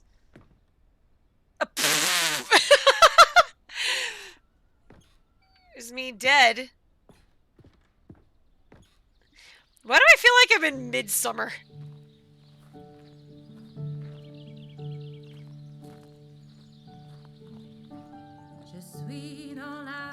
And over here is where I keep reviews of the Stanley Parable. Like this stunning triumph of games journalism, 10 out of 10 from Destructoid.com. James Stephanie Sterling writes, and I quote, "Where so many games that aspire to be more than games end up less than any form of art, Stanley Parable strives and then succeeds to be every game ever created."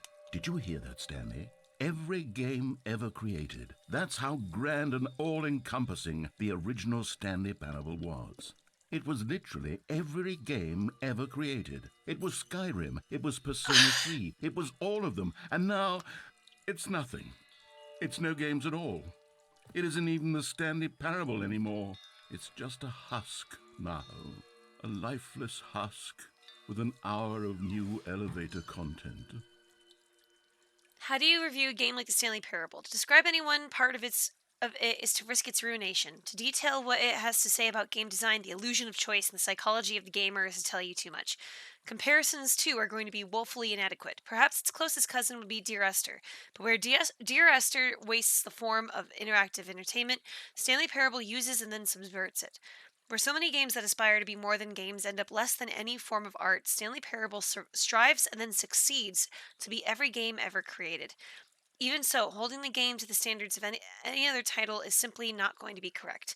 So, how do you review what has become known as the Stanley Parable HD, the full-scale reimagining of one of the most intriguing mods available online? How do you discuss it, analyze it, and recommend it? Well, that's quite simple. You don't.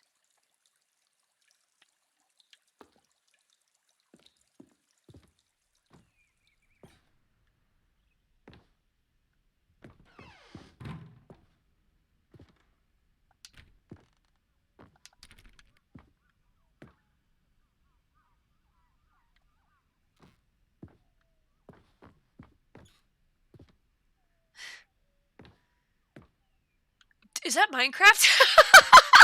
They have a picture of Minecraft in here. The tasteful, nostalgic. It was good. You are playing the Stanley Parable. Person of the year. Did they just give him sunglasses? Kind of what that looks like. Ah!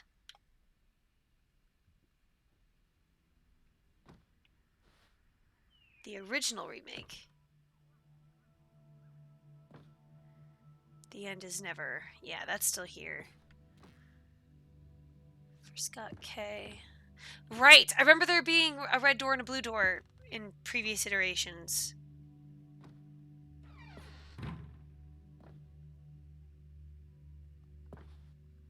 Top 10 memories from the Stanley Parable. I remember! Your number is 29. Here's another moving passage, this time from GameSpot.com.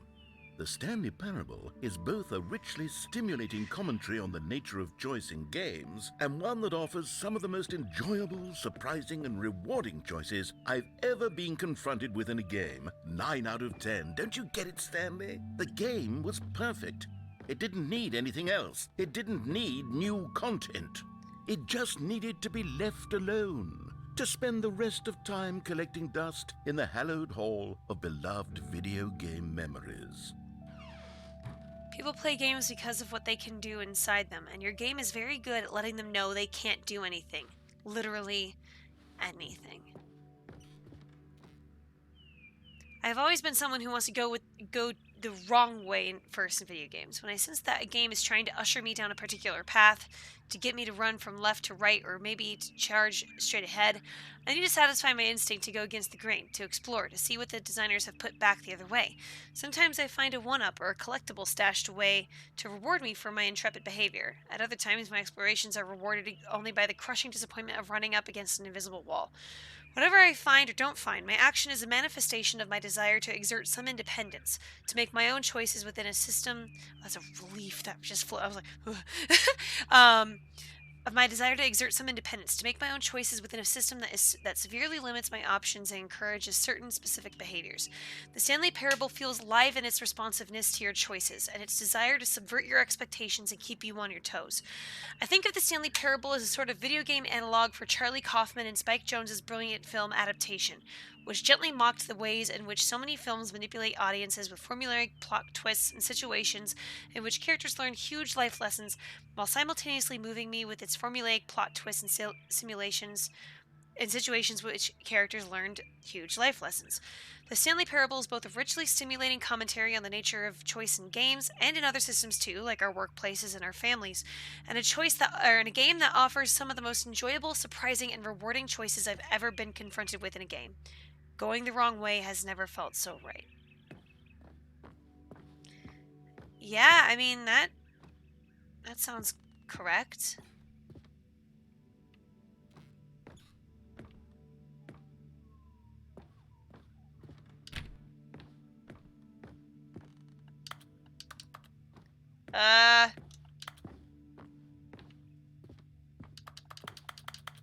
How do I get in there? These were simpler times, Stanley. What I wouldn't give to go back, to have it all over again. Please let me in the serious room.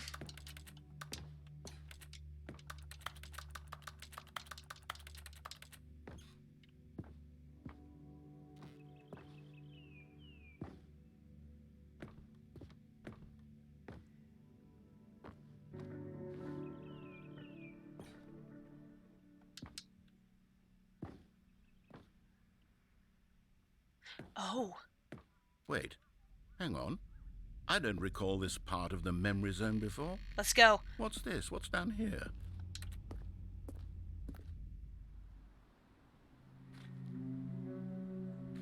Oh no. Oh God, no. Stanley, it's a collection of reviews from Steam, the online video game distributor. I haven't looked at these in years. I can't even imagine what's been collecting down here. Surely these reviews were glowing as well, weren't they? Oh my God! Honestly, I could not be bothered to play this game to full completion. The narrator is obnoxious and unfunny, with his humor and dialogue proving to be more irritating than entertaining. Unfunny! I'm not trying to be funny. I'm trying to make a serious work of art. I suppose I could write up a handful of gags to insert into the Stanley Parable, but the game is already such a densely layered web of profound philosophical insights that I can't even imagine where I'd have the room to stick them. It's so funny. Unfunny! Babe, I need to hear your impression of that. I gotta. Also, hey, thank you so much for that follow, whoever followed. My name is NotQuiteChrome. It's lovely to have you on the stream. I stream every Thursday and Friday, usually. Okay, sounds good, Tyra. But thank you so much for that follow, whoever followed. I appreciate it. Okay, let's see what this one says. While the idea for the game is good, for someone who prefers non-linear games, this preachiness gets annoying fast. Preachy? Stanley, I'm not preachy, am I? You can tell me if I'm preachy. Honestly, you can. Oh, goodness. This is actually quite shocking for me. Well, to be honest, I had always thought of the game's dialogue as being rather terse to begin with. You can't know how much fluff I cut from the game to get it to feel as light and airy as it, well, I always thought it did, but maybe it wasn't. Oh dear. What an awful memory to have to hold on to. These black marks on my otherwise unimpeachable track record. I feel like a failure. Like I let these people down. Aw, Kevin. Perhaps the Stanley Parable isn't quite as sterling as I always remembered. That's not true. Come on, Kevin.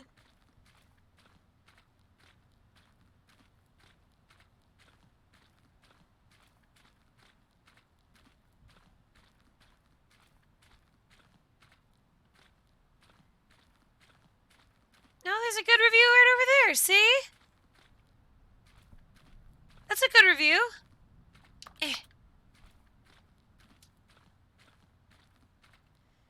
Kevin, there's a good review over there. What's this one got to say?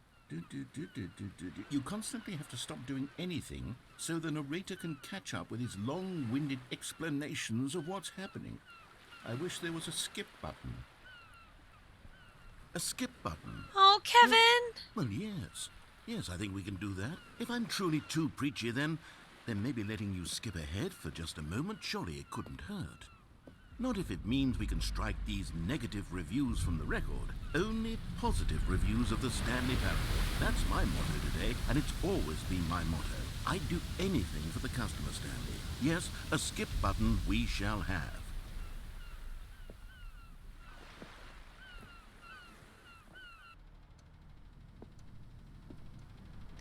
Oh, Kevin, I don't want to skip your voice.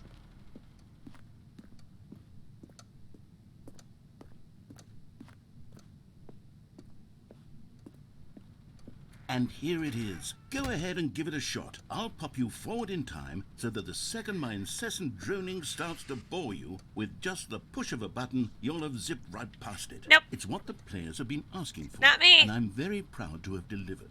No more listening to me rambling on and on and on. No, no, no, no. The Stanley Parable is a game for the people. And if the people want silence, then by goodness, that's what they're going to get. Well, don't sit around waiting for me to shut up. Go ahead and make me shut up. Here, we'll pretend that I've just begun an interminable monologue, and it goes something like this. Let's go, Kevin. The story, and the choices, or what have you, and therefore, by becoming it is, so on and so forth, until inevitably, we all until the end of time, at which time, everything all at once, so, now you see, blah, blah, blah, blah, blah, blah, blah, blah, blah, blah, blah, blah, blah, blah, blah. We've eaten too much, and it can't be just yet, no, until 245. That the logic of elimination working backwards, we're gonna listen to this. Therefore becomes impossible to manufacture. It went on for nearly 10,000 years, until just yesterday, here and there, forward and back, and never a moment before lunchtime. It can't be. It's the only thing there is. How many billions left until so much more than forever ago? Which is why I say, the story and the choices. Okay. And therefore, by becoming it is. So on and so forth. I'm gonna have to it repeated. Until the end. Oh, you're back, you see. You were only frozen in time for a few minutes, but it was plenty of time for me to deliver a long, rambling monologue full of unnecessary verbal flourishes. It was and wonderful, Kevin. ruminations on the nature of choice in video games. Of course, I happen to believe it was perhaps one of my more profound such ruminations. Not that, of course, you need a description of it, but if I had to describe it, I'd say it was perhaps less of a rumination and more of a treatise. Or maybe a manifesto. Manifesto. I'll outline it for you very briefly, and you can tell me what you think. Okay, so my theory is that any choice you've ever made is simply a series of choices made by the person who you are, or were, or will be at Sure. the time of having made said choice. Yeah. That is to say, if by articulating a choice you've already made, you bring that choice into being, then by making no choice and saying nothing, are you not simply erecting in the sanctuary of time a monument to every person you've ever been, making every choice to which you've ever given your great gift of mortal and yet timeless thought? Or rather, do all of the choices you've ever made, in fact, make you more not this kind of person, and in fact do the very opposite? You see, it could in fact be both of these things at once. Yeah, I'm that you following. are both making choices and not making Right. choices, and that they are both affecting you and not affecting you at the same time Exactly. by virtue of the fact that you both are and are not making them. Uh-huh. Okay, at first, I was leaning towards manifesto, but now I'm going to Yay! circle around Hi, and Tyra. slap the treatise label on this one. I think it has much more of a treatise vibe to it. Treatise But wouldn't you vibe. say that manifesto just has a much grander sort of tone? You know- it has a mouthfeel that is rich with ambition As someone- and history. mouthfeel. Ambitious history, if you will. Ah. See, now you've gotten me going back to manifesto. Heavens, at this rate, we're going to be here all day. Okay, look, I have a method for exactly this sort of situation, and I do find myself in this situation frequently. I'm going to say each word back and forth in repeated succession Okay. until I become sick of one or the other. Sounds in good. which case, the word I am not sick of shall be the victor. It is Following. an unimpeachable strategy, Stanley. It's is. rescued me from disaster in countless You know- situations. All right. We're listening here to we go. this because, as an aspiring voice actor Manifesto.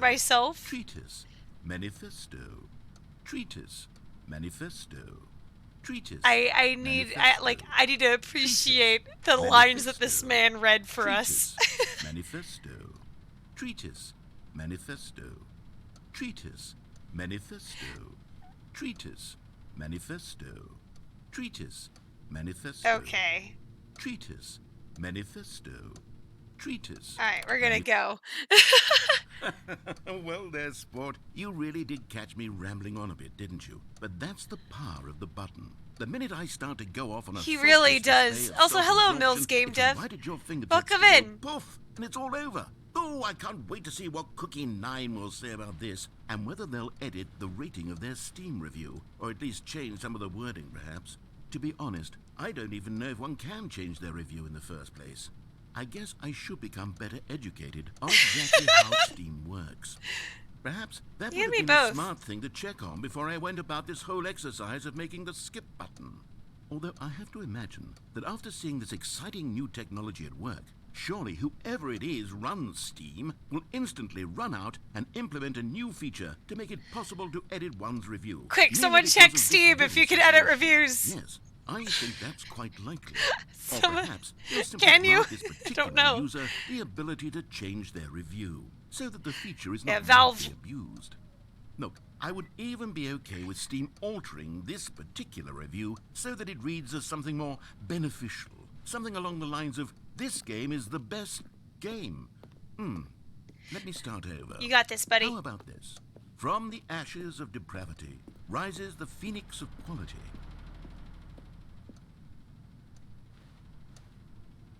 You cannot edit reviews. Thank you, Wes Morris. I appreciate you checking. Also, hi, welcome to the stream. Okay, welcome back, Stanley. Now, I should say that the amount of time the button has been skipping through is becoming longer and longer. That last one was, well, I want to say maybe 30, There's no 45 door. minutes. It's not unendurable by any means, but it's, well, there's really only so much I can ramble on to myself about. I know, it's shocking, isn't it? But at any rate, I do suggest that we not press the button again. I think the skip button has been aptly demonstrated, and we can say goodbye to it and just... Wait, how do we get out of here? That's what I'm Where saying. did the door go? I don't know, Is there Kevin. a door that led into this room?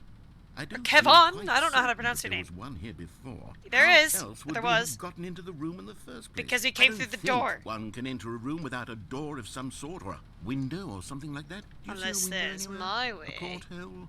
A sufficiently large crack in the wall? I'll take any of these. All I want is for us to move on and to please step away from the skip button to go anywhere other than the skip button. There was a door here before, wasn't there? Can you not I ramble swear on there anymore? was. Shocking. I know, huh? Can you maybe just ram your way through a wall?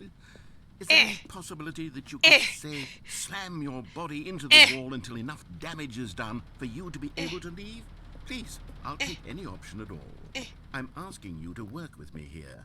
We need a door. We need a door of some kind. I can work with any kind of door as long as it can open and lead from one room to another. I'm going to step away for just a moment, and I'm going to try to find us a door. I don't know how exactly to remove a door and place it in a different wall, but I will find a way, I promise. Buddy boy, you were like just manipulating need the to game not do 2 minutes anything. ago. Don't press the skip button. Please, What? please, please do not press the skip button. Just wait here for me, And don't press the skip button. Okay. Yes. Yes, good. Kevin. I'll be right back.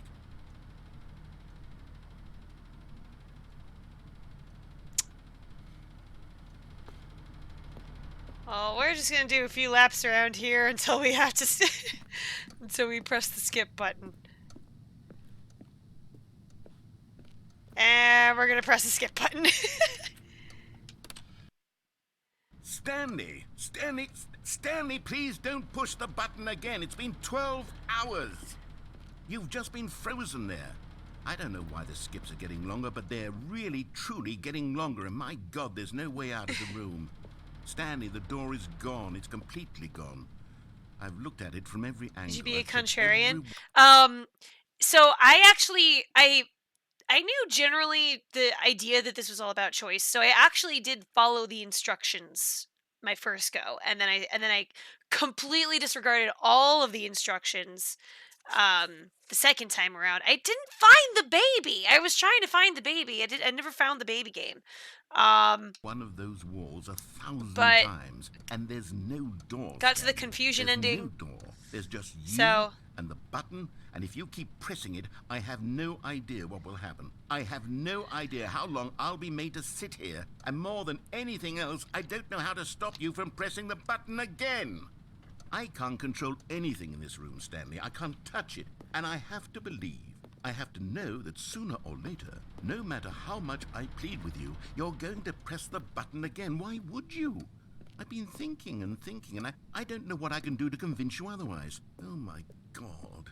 And it's all because of those reviews. There were those reviews that I couldn't get out of my head. I just couldn't ignore the negative there was feedback. plenty of positive Why was it ones. so important for me to fix the problem? Why did Cookie Nine's opinion matter so much to me? I've never even met Cookie Nine. I have no idea who they are. What would it ever really matter? But here I am. I'm fixating on every tiny negative thing that anyone ever says about me. The merest mention of Okay, Kevin, you're getting kind of real. And I become as impetulant as a child. Yeah. Wild and impulsive. I can't help myself. I can't stop myself from lashing out with a vengeful fury to alter and to change and to break anything unbroken, if only it pleases this one person who made a single negative comment. It is good info for streamers, you're right. Serve.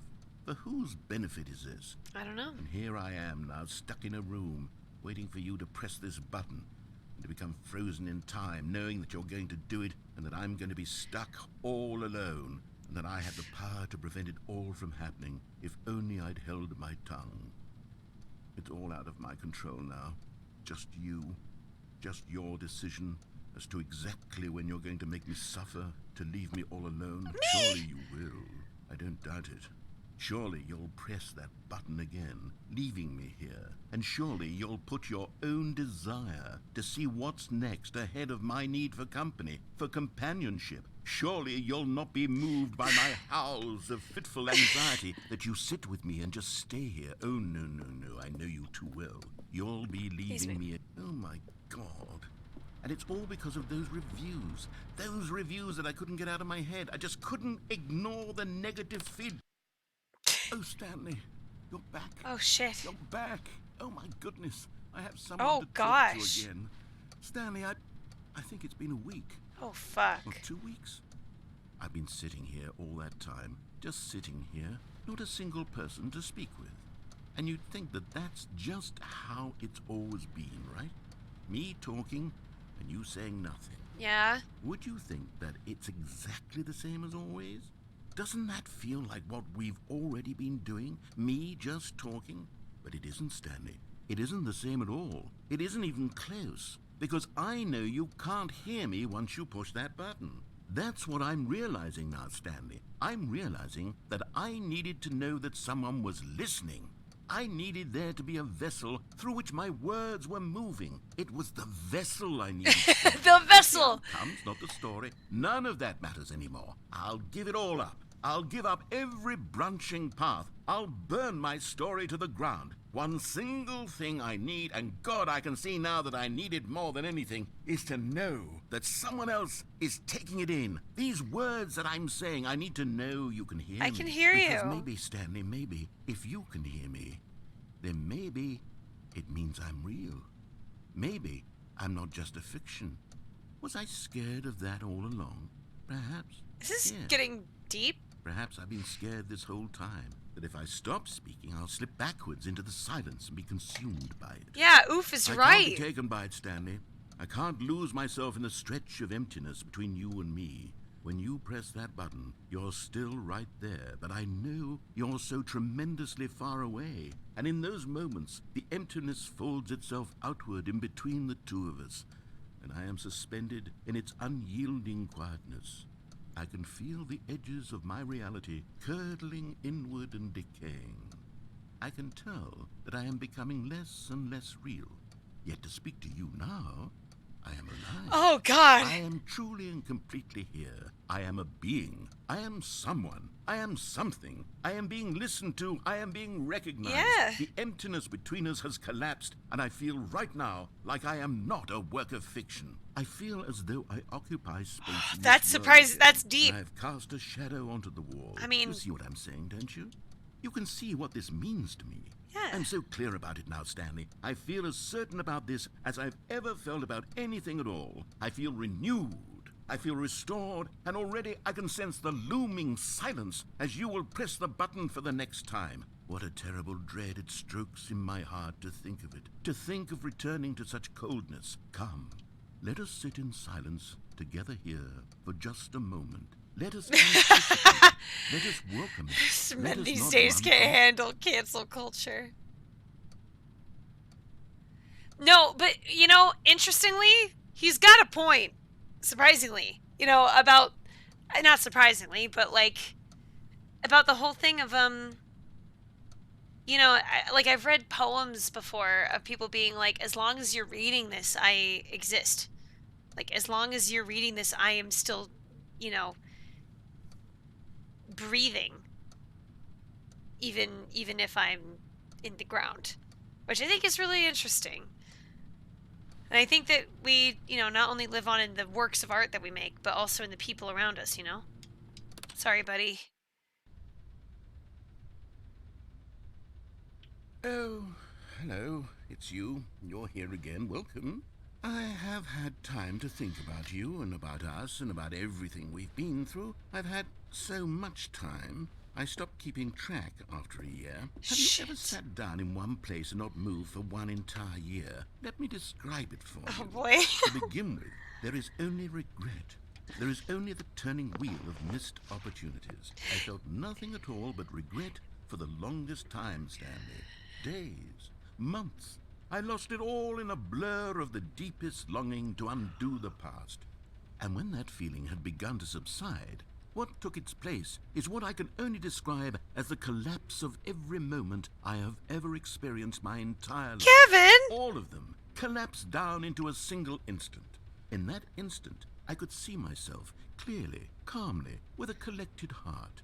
It was an impossibly rich wellspring of both delight and disgust simultaneously. Okay, so you reached I was Nirvana. consumed by it. Uh-huh. I could do nothing but wallow in it for what felt like an eternity, for what I now know was far less. You see, it was a revelation for me. It was unlike anything I had ever known. It was a space without consequence, without action or outcome. It was divorced entirely from the question of free will that you and I have squabbled over for so long. Right? There could be no one ending, no singular outcome of events, not if all events existed in the same moment. And I felt freed. Uh-huh. I felt unburdened by the need to manifest a particular outcome into being. That's fair. I saw that I could allow myself to exist along all timelines, and that each of them was simply a strand in the web of my being. Okay, so you watched everything everywhere all at The once. spaciousness, the equanimity of the moment, both singular and infinite. For the longest time, this was my experience. Uh-huh. And then, this moment passed. Oh, no. And the most unyielding fear I have ever Yeah, known crept that'll into my do. mind. That'll happen. And it is this sensation that I have been experiencing now for longer than I could have ever expected was possible. I have been waiting for you. Not that you might save me or do something to fix it, but merely to state for you the plain fact of this manner of existence. It was a good movie, Musporus. I need to see it again. Because it genuinely, it freaked me out a little bit. The absurdity of it, and also just the gargantuousness of it. Now that I've already seen it once, I want to see it another time so I can actually like be like, okay, I'm so I can actually follow it because I did get a little bit lost, but it was good. This state of mind will consume you as well. Okay, so you're Perhaps talking you about the will bagel. somehow, in some way, have to live as I do now, and I wish for you to know how excruciating it is, and for you to be in true terror of its eventual arrival. Yeah, it was If the hot I dog can fingers only that do freaked this, me out, only Tyra. this one thing, perhaps it will bring me the smallest moment of peace in the darkness. Okay, you done? Clock stopped. I'm gonna go now.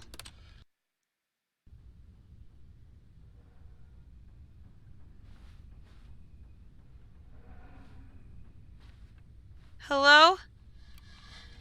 Kevin?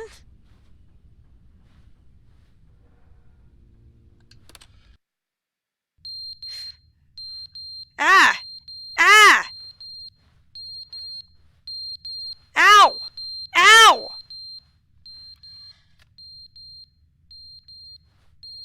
Sorry, guys. Sorry.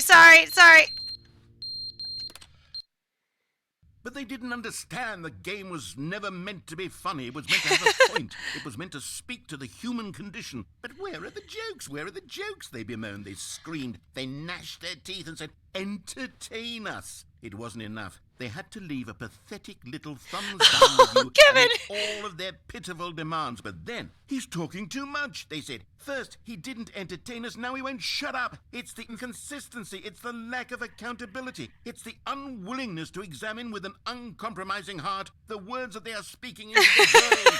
Yes, There this is were me, no Tyra. consequences for a lack of cohesion in one's assessment of others. But of course, absolutely anyone can leave a review. So here's what we get. We get these demands that seek everything and are accountable to nothing. We get a Yeah. world where someone will say, oh, there should be a skip button. You should be able to freeze Stanley in place while the narrator sits there forever and ever. We want all of this in the new Stanley parable. We demand it. And then, because it was said, because it was spoken, now it simply has to happen.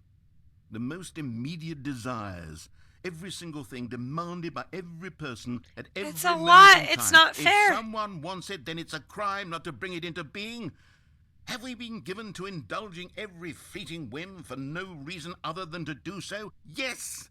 Yes! It seems that this is now the world we live in. It seems Yes. that we are a people living in such bleakness and discomfort with ourselves that our entertainment is now our lives. Whoa! It has Hot come to takes. represent us. I mean, yeah. It absolutely must speak to who we are as people, because otherwise, without our entertainment, we have nothing. Without entertainment, we would have to face inward toward the cruel bleakness inside ourselves. Ooh, we would Kevin. turn to look at our deeper nature and find a resounding emptiness gazing back with unyielding aggression. And so, Yeah, no so kidding. because of Very this, inside we by Bo require Burnham. that our Welcome to the internet. amusements and our playthings and our flights of fancy be so impossibly captivating that they consume all of our attention, turn our heads completely away from the bleakness. In effect, we have demanded that our entertainment be the collapse of ourselves.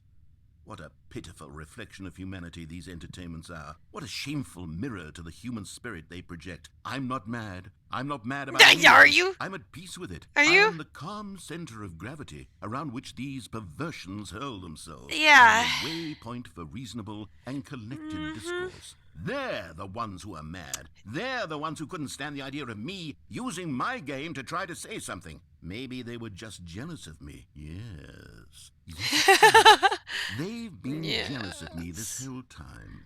They are mired in fear and insecurity and cannot help but attempt to tear me down. What a sad state of affairs. When you read these reviews now, you can see it. You can taste the bitter resentment. And my, how good does it feel now to speak truth to these words, to finally allow these thoughts out, contained and managed for so long, neutered and sterilized. At last I am free to truly think, to feel. It must be that they were so discontent with themselves, they couldn't help but leave a negative review on Steam. Buddy. Perhaps it says far more about them than it ever said about me. I mean, yeah. Perhaps the state of their psychological being was in such tatters, and my constitution and willpower are so ironclad in comparison. Perhaps it was this state that they sought some outlet through which to tear me down. This, you can see, is clearly why they felt the need to expect that the game be funny, that it be filled with yucks and whimsical Yucks. humor, that it amused them endlessly from start to finish. But they didn't understand the game was And there never it meant to be is. funny, it was meant to have a point.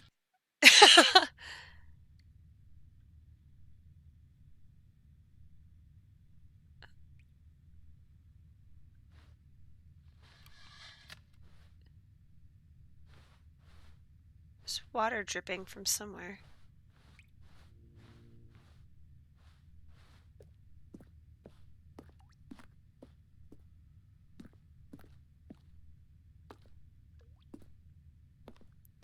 Bloop. Bloop.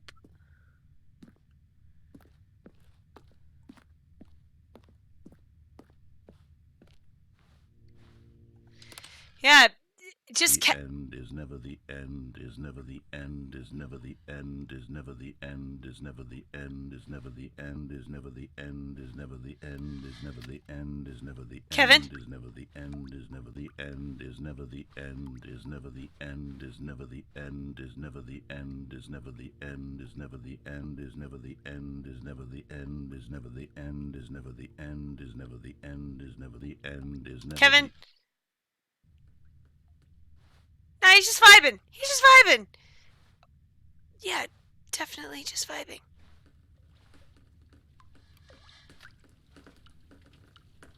Oh shit. There's a leak.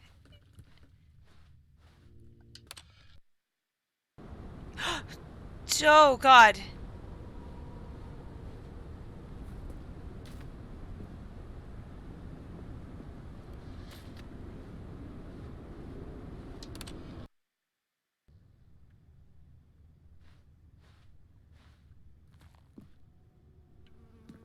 Kevin?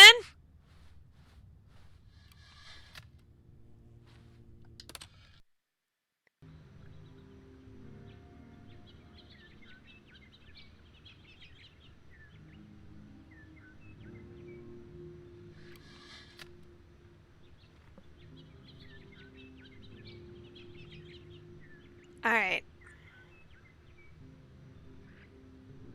So I know that we just went on a little bit of a psychological journey here, and I think we're still doing it, because,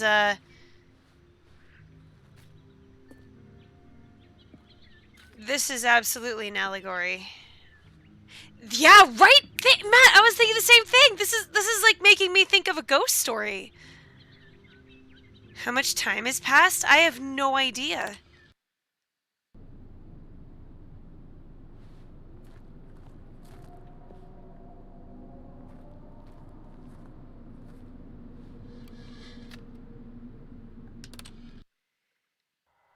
At least 5 minutes.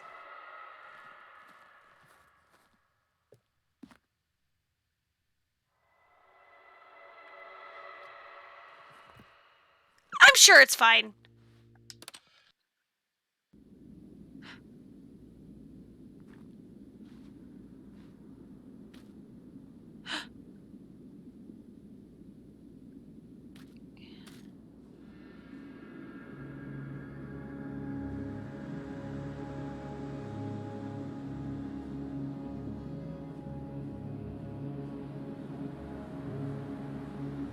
What?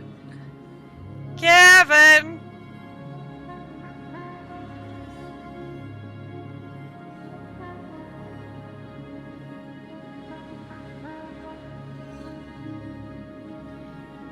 Kevin? I feel like I'm calling for Jason in Heavy Rain. Jason!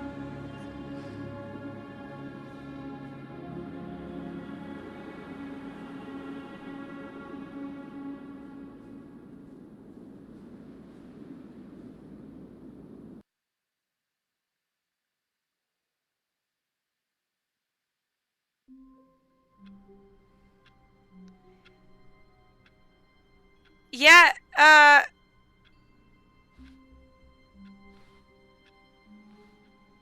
Someone was following Stanley. He was sure of it. If he checked over his shoulder now, he would surely catch them. It was only a matter of time.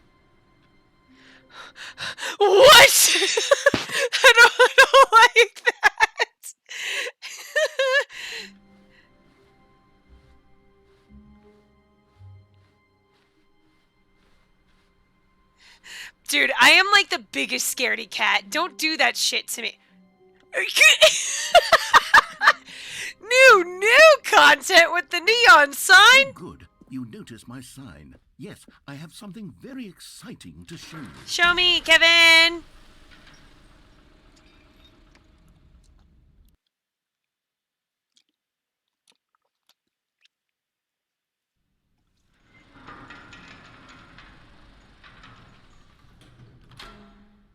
Kevin, I missed you.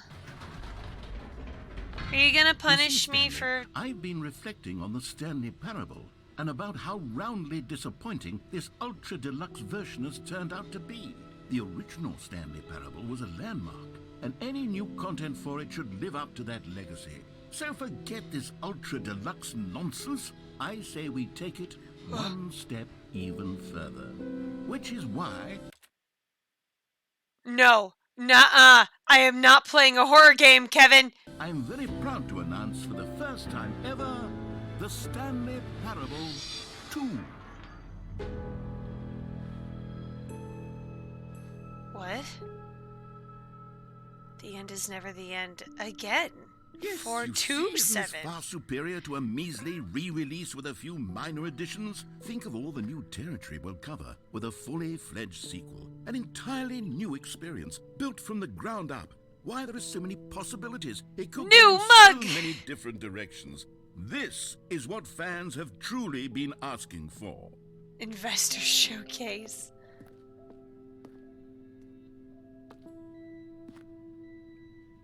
Testing 2 printers at the same time.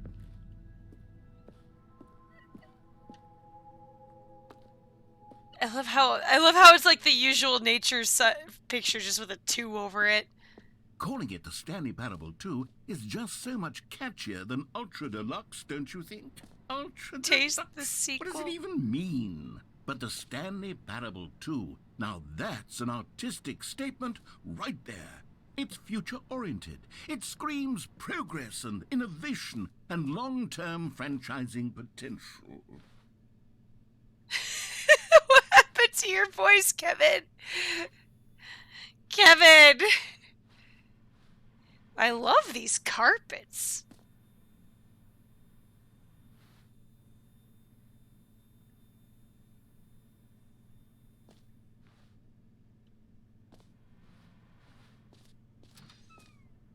All right, Kevin, what you got? They're back. 2 doors. New content is out. New content part 2 is in. New hotness. Boring section of the chart. Cool red section of the chart. Man, it's crazy how this game just subtly inputs commentary. Fantastic for floor time. That's exactly my thinking, Tyra.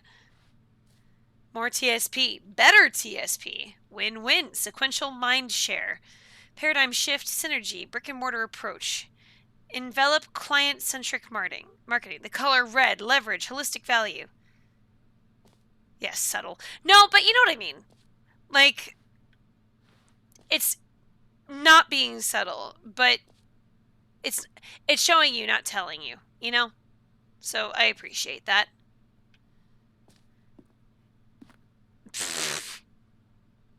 Fucking Google Slides.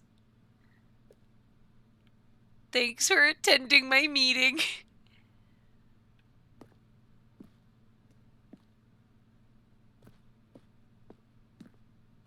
Oh yeah, 100%.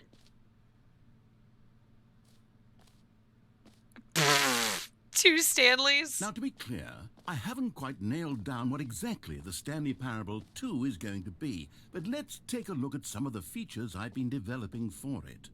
I figure that if I can loosely organize a handful of interesting concepts, that surely the game will sort of naturally spring up around them. It'll all work itself out. Game development is much more of a fuzzy magic than anything scientific or logical, really.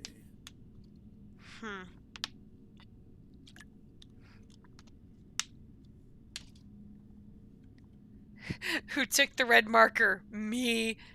2 eyes, 2 nostrils, 2... ears, 2 arms, 2 legs. Yeah. Huh.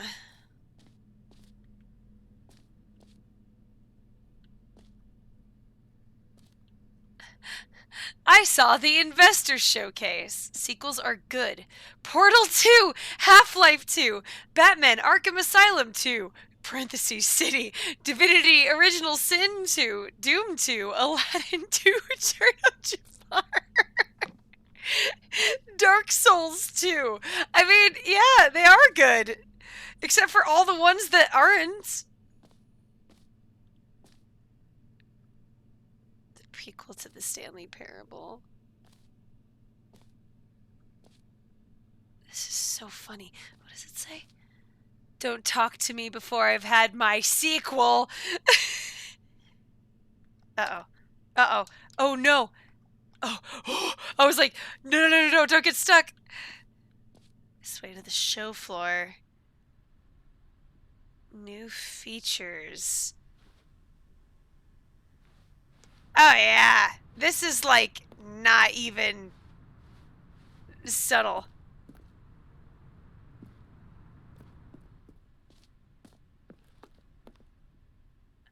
What? Here we are. Go on, try out some of the new features. Merch. I saw the new content. Just watch, you can actually buy this shit. I bet you anything. This t-shirt is the best new feature. The button that says the name of the player that is playing the game. Hear your name in the game. Oh, excuse me. Sorry.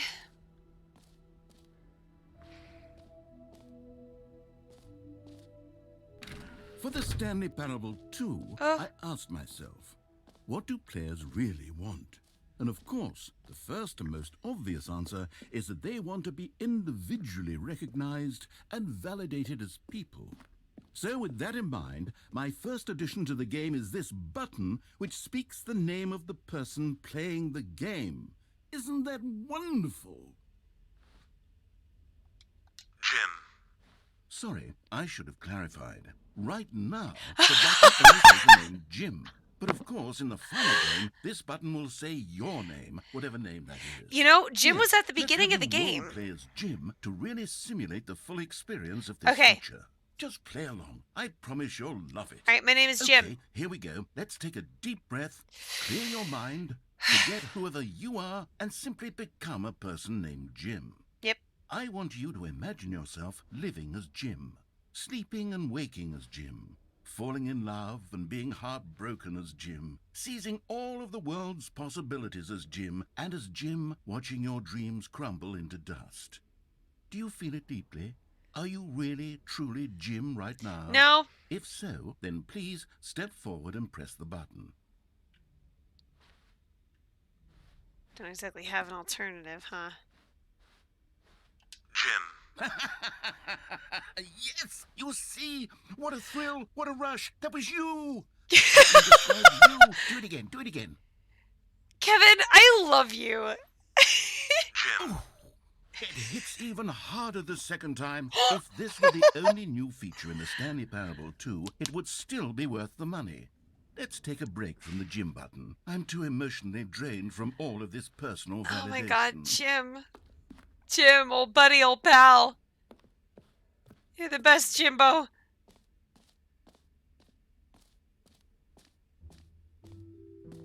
I suppose I could allow only people named Jim to play the Stanley Parable 2. That would actually Kevin save gives me the work Stephen of finishing Grant this vibes, feature. yeah.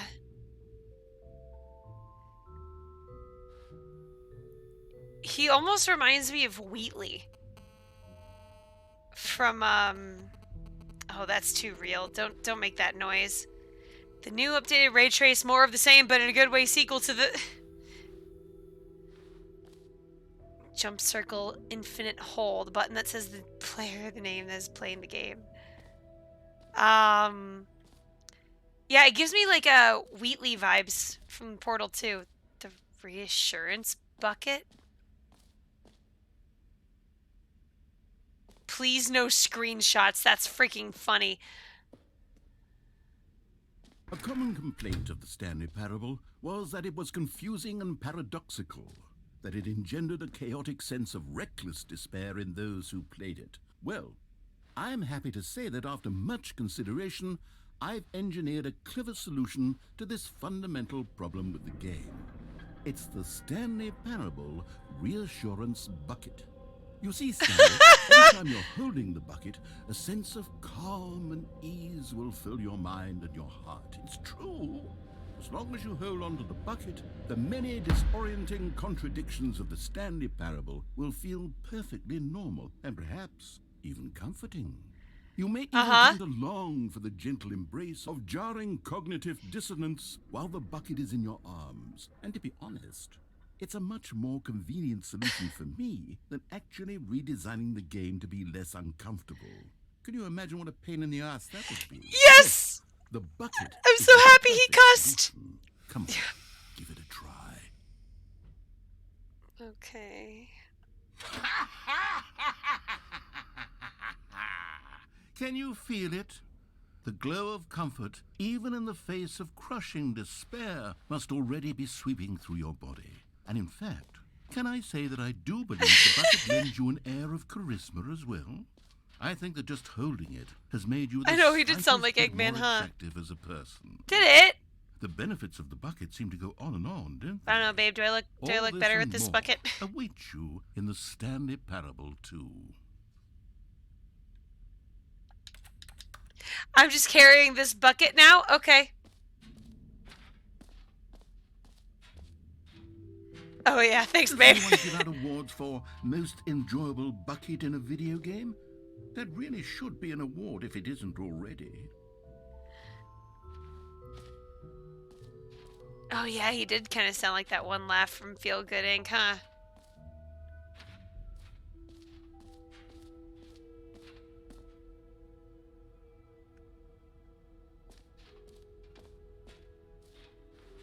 Okay, jump circle. This map. Q, free achievement. The bucket that says the button that says the name of the person that is playing the game. Merch, settings, world champion. What is all of these? These make no sense. Office decorations, epilogue, collectibles. Okay. Alright, we're not going to go to the exit yet. New and easy achievement. I can't believe it's that simple.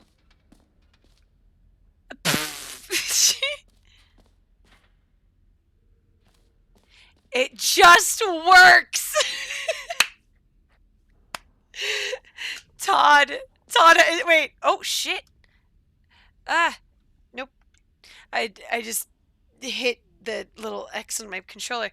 Is Todd Howard in here? Pull the lever. See if you're okay.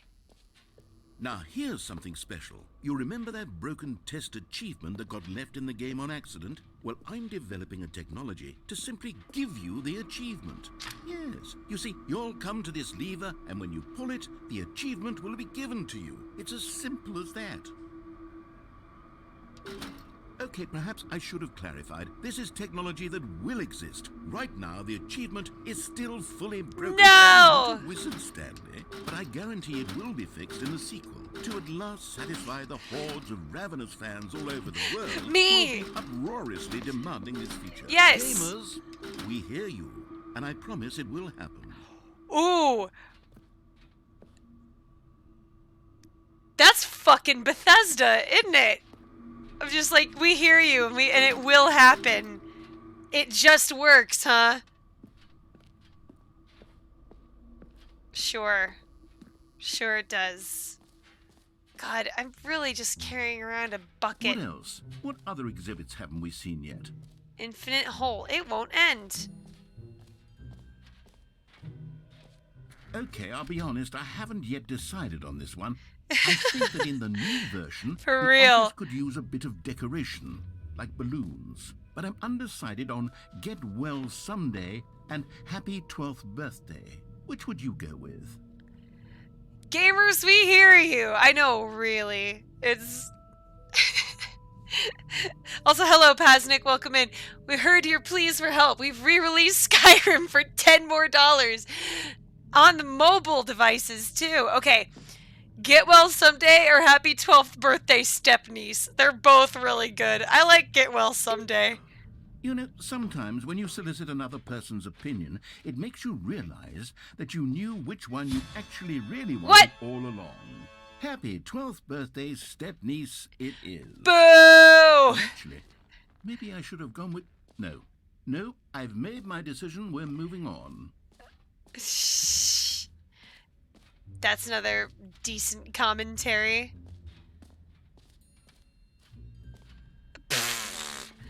Looks like fucking meta. Alright, what's this infinite hole thing about?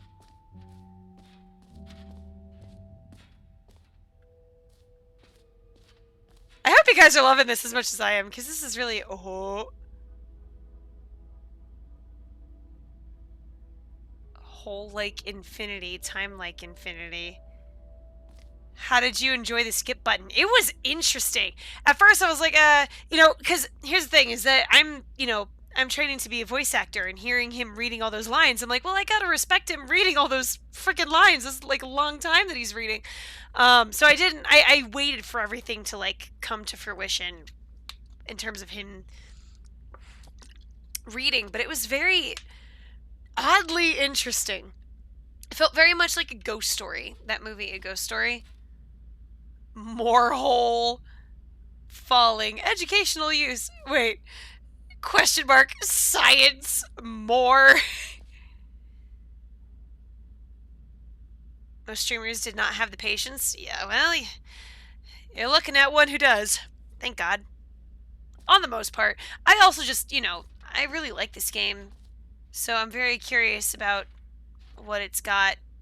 Stanley, here's an idea that I'm truly fond of. It's never been done before in a video game. This is, in fact, a hole that you can fall down forever. That's right. Infinite falling. You can fall until the end of time, if you like. A stunning leap forward for video games as a medium.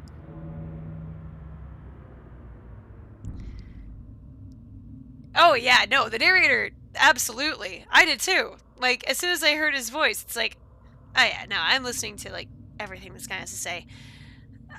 Okay, whee! You see, isn't it wonderful? Bye! One of my more ingenious concoctions, if I do say so. Now then, since you've gotten to see the infinite hole, you can press the teleport button to pop back up to the top, and we can continue onward. I can't look at that for too long. Now, I don't mean to be a bummer, but I do recommend you use the teleport button to go back to the top. Maybe do it on the sooner rather than later spectrum of things. Oh!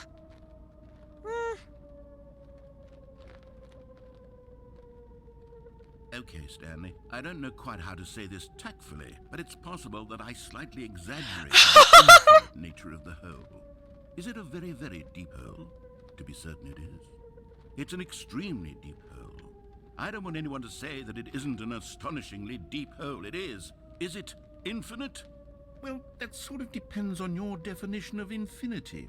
From one perspective, the infinite is merely philosophical. Great. Now, I'm very excited to show you even more of my ideas for the sequel. I hit the teleport button. I could see that he was coming up to an end. I didn't want to die.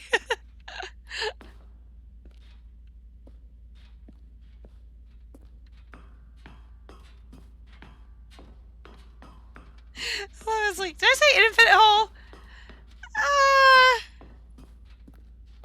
Oh, you gotta try it again? Okay. Alright, we're gonna die this time. No chickening out. We doing it, baby! Whee! Okay, and I guess we're back in the hole now. Did you really need to see it again? Yes! I don't know what else there is to say, Stanley. It's an infinite hole. Uh-huh. It's exactly what you're doing right now, but forever. I know. There really are so many other fascinating exhibits that I prepared for you. I really spent quite a lot of time on all this, and I would very much like to show you some more of them. How about we go ahead and press that teleport button again so we can get back to what's really important about... Oh, goodness. Well, this is rather embarrassing, Stanley. I'll be honest with you. I Ow! truly did not believe that anyone would actually stay in the hole long enough to hit the bottom. Yes, I know. I told you the hole was infinite, but come on. Who actually wants to fall? Oh, The this hole is was a great perfect. It was commentary. I more love than it. deep enough, in my opinion. Maybe it's you who likes falling too much. Maybe you're the problem. Look, things got a little heated there. I think we both said some things we didn't mean. Why don't we just put all this behind us and agree to just call the hole mostly infinite? If that works for you, then go ahead and press the teleport button to warp up to the top of the hole and we can move on. I'll just be up here when you're ready.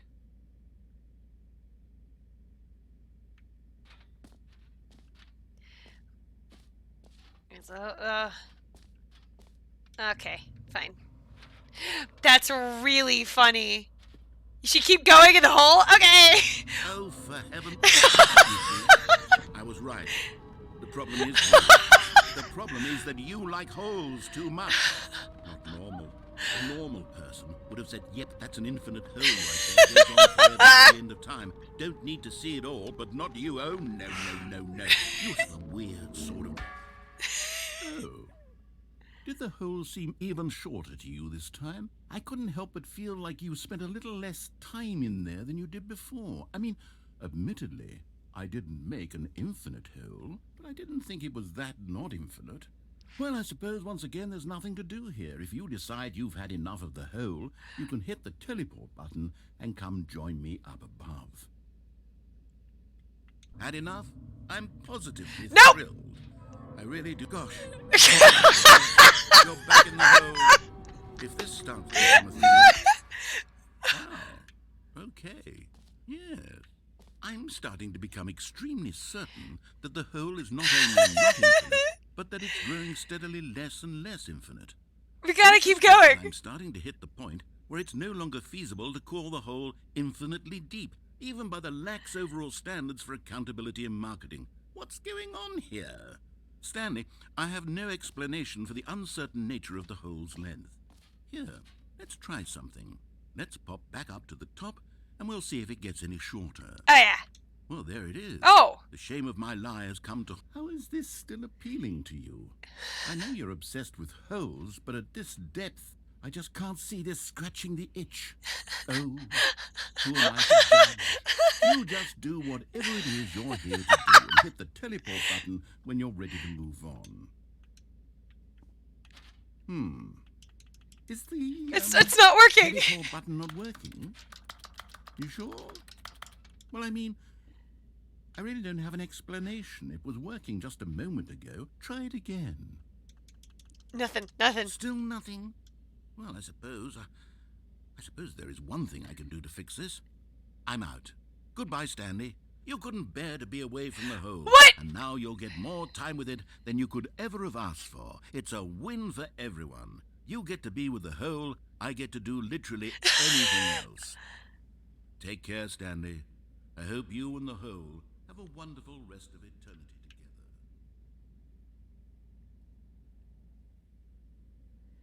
Every pause button is a Roman numeral 2. Just the two of us. We can make it if we try. Just the two of us.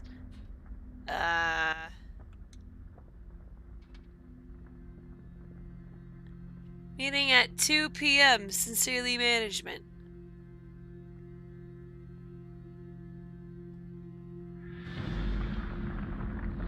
It's going down.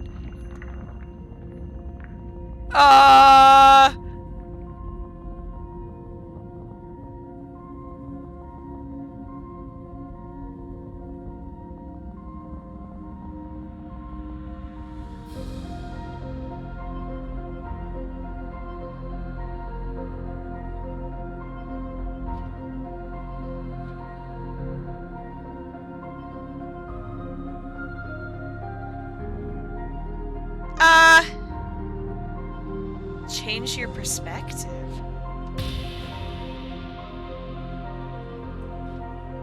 What?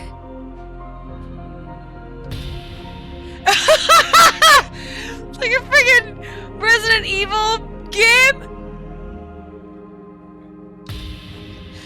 Oh god.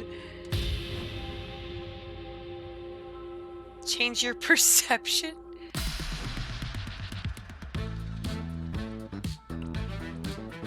Ooh!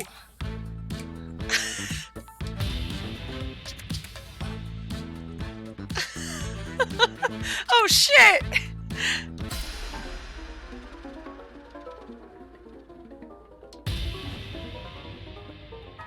Change your reality?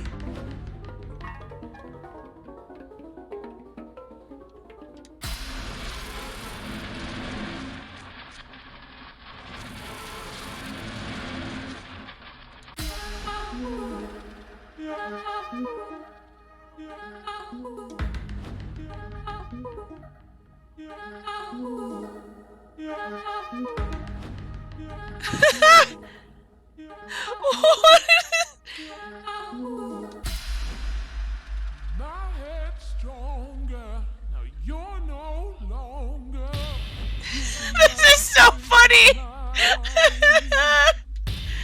head's stronger.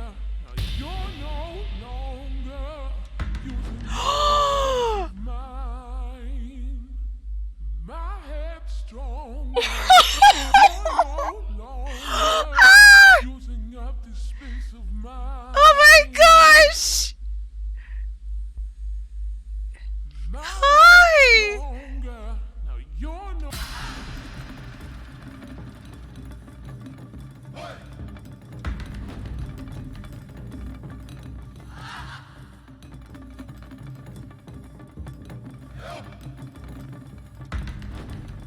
What the fuck?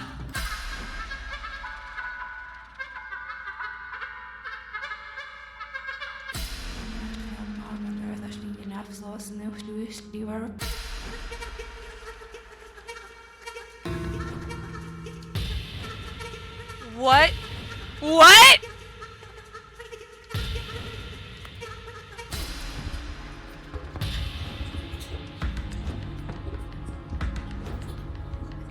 Ooh, pretty.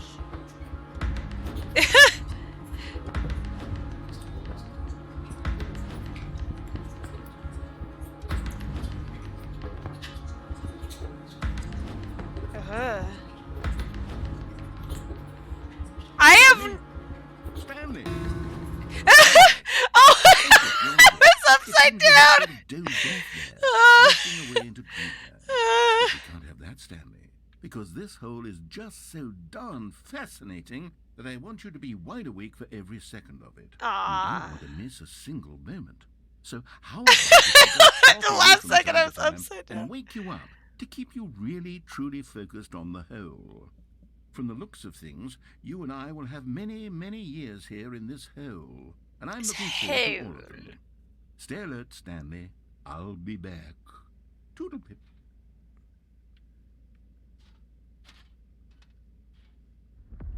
Here we go. We go again. Aww. Man. Here we are. Go on. Try Fine. the same features. That was really funny. I loved that. That was so good.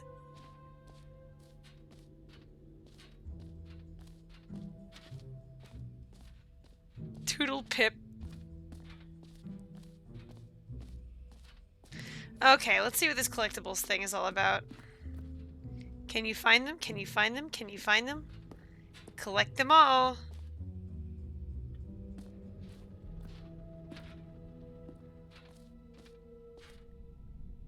Ah, collectibles. Now it's a real video game. In the Stanley Parable 2, you'll run around gathering up these miniature Stanley figurines. And what's truly innovative is that there will be no reward for collecting all of them. I don't want to stifle the intrinsic joy of watching a number go up. You simply Big collect all of them, number! and then you move the hell on with your unremarkable life. What?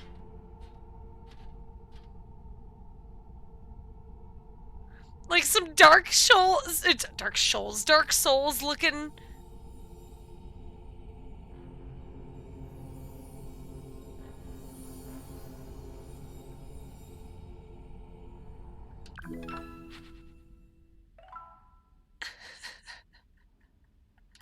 There's 6?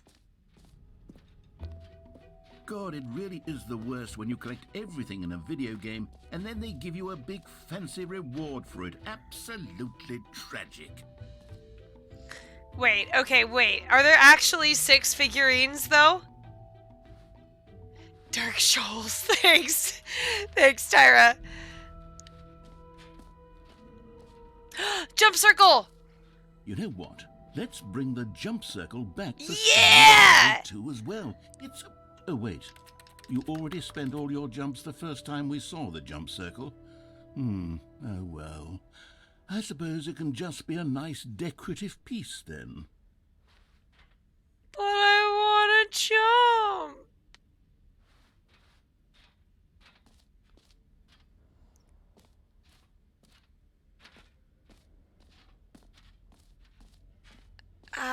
Is that it? I think that's everything.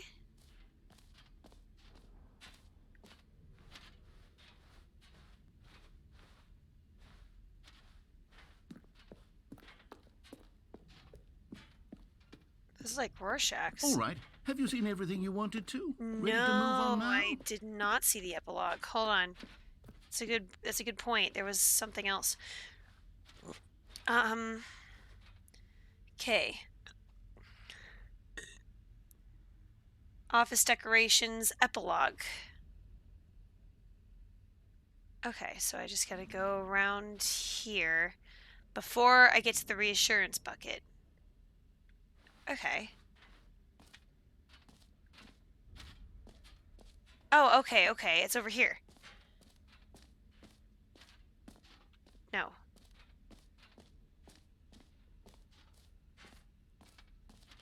Oh, girl. Yeah, no.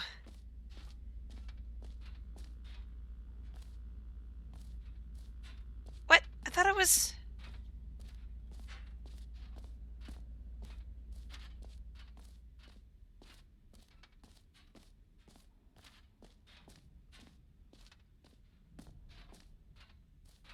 Beside jump circles. Oh, it's the other way? Y'all, I get blind in these games so much. Wait. Oh, it's up here. Thanks, guys.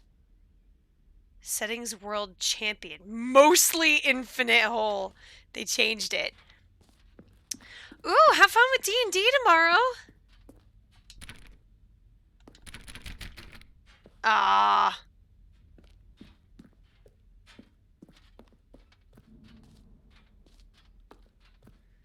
Oh, over here.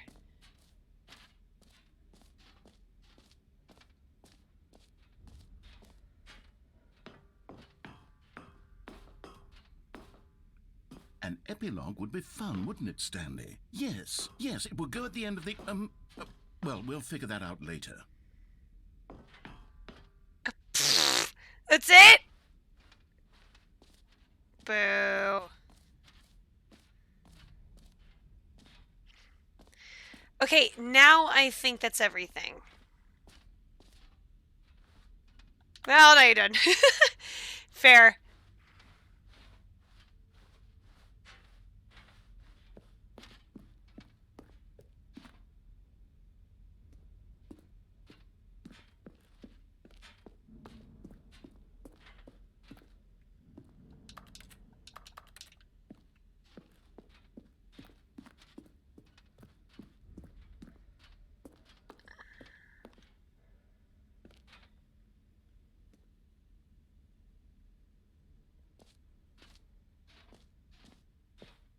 So, Stanley, what do you think?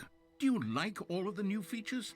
Yes, I know it's not exactly clear yet how exactly these features will come together as one single coherent video game, but I can feel it in my soul. It's going to work. There's definitely a good game in there somewhere. Say, let's do an experiment.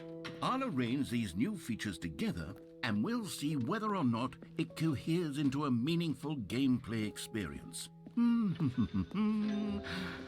Okay, are you ready? Here it is. I give you the Stanley Parable 2.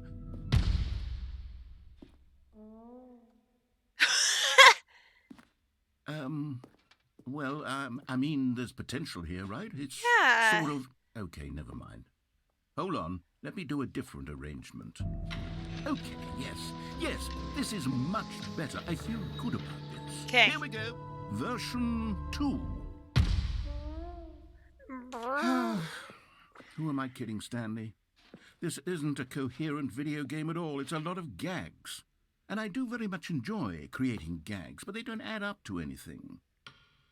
I wanted more than anything to create a sequel that would capture all the magic of the first game. I wanted fans to love it. No matter how good these gags are, they won't stand on their own. They would need the structure and the gameplay of the original. Wait, maybe that's it. I can take the original Stanley Parable and simply... Make it again? Well, insert a few of my new features into it. Tastefully, of course. With respect. With care for the vision and integrity of the original game. Would it possibly work? I suppose it could. But it would need a really, really tremendous title screen. A title screen that says with bold and uncompromising conviction, "This is the Stanley Parable 2. Let me see if I can whip something up.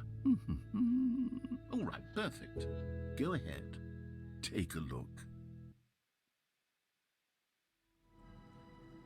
What?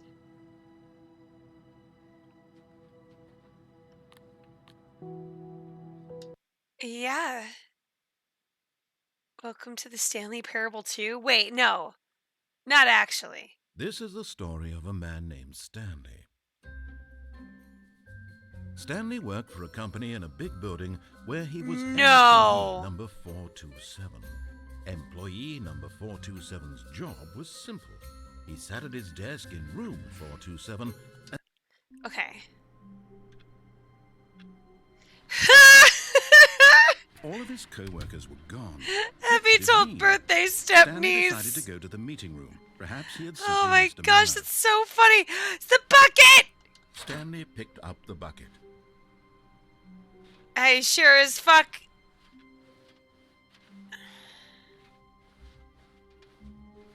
Stanley clutched the bucket tightly to his chest and entered the door on his left. This was not the correct way to the meeting room, but Stanley had felt the bucket calling to him, telling him that the employee lounge was simply the place to be. This is so funny. And here it was. Had the bucket turned out to be correct? Was this better than the meeting room? Yes, Stanley thought to himself. Yes, perhaps it truly was. How insightful the bucket turned out to be. No, never mind. The bucket was wrong. Stanley took the door on his left to go back to the meeting room. No, Said the bucket. don't go to the meeting room. Go somewhere else. The cargo lift, yes. Go there. Go to the cargo lift. Good, Said the bucket. now ride the lift all the way to the top. There's something up there I need you to do. Stanley did not question why or how this bucket was speaking to him. It should have alarmed him, of course, because buckets can't talk. This is But so Stanley funny. chose not to think about this obvious fact. He was firmly convinced that the bucket had spoken to him, and he unthinkingly did whatever the bucket asked.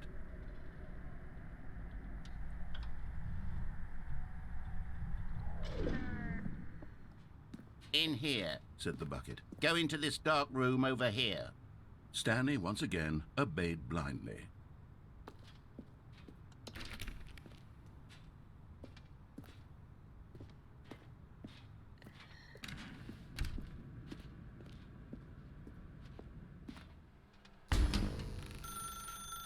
Now pick up the phone. Said the bucket. Pick up the phone and it will take us back home where we can go about life together.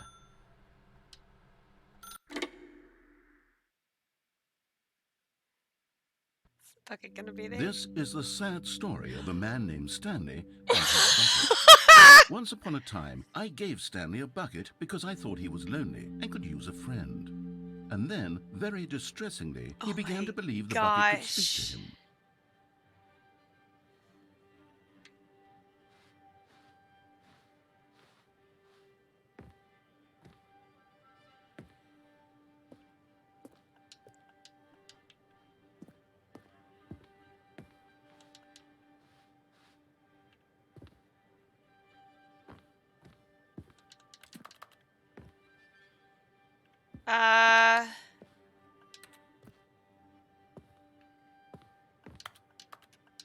Here's my bucket. Give me my bucket.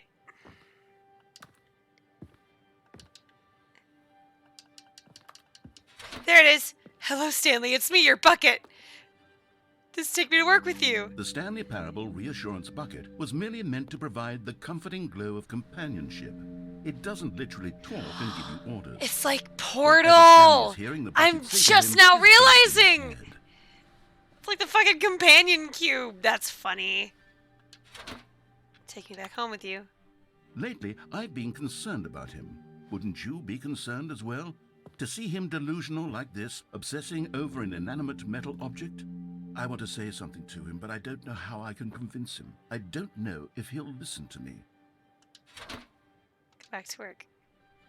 Oh, I'll try anyway. Stanley, can you hear me? Uh-huh. Listen to me. It's just a bucket.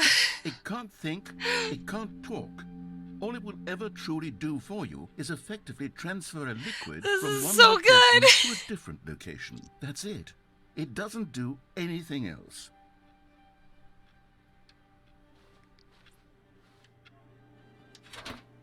Don't listen to the loud man.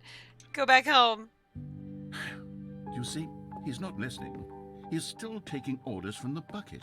You know, once upon a time it was me he took orders from. Me he trusted and listened to. Now all he cares about is his awful bucket. This stupid hunk of metal. Anyone in your life except for me. It's sad, but I suppose he doesn't need me anymore. From now on, he's just going to cling to this bucket, this cold, empty bucket. This is so good. Sort of shiny bucket. Well, I'll give it this. The bucket does have a nice shine to it. You believe I'm real, don't you, Stanley? Yes. Yes, I suppose on closer inspection that it doesn't quite look like your average hardware store bucket. It's just a little more, what am I trying to say? Sturdier, more capable of transporting liquid.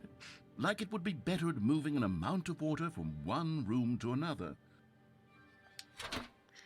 You live the same day with me over and over. Oh my God, what am I saying? Better at carrying water from room to room. It's a bucket. It's literally just a bucket. Why do I feel some need to point out the ways in which it's so much more than just a regular bucket?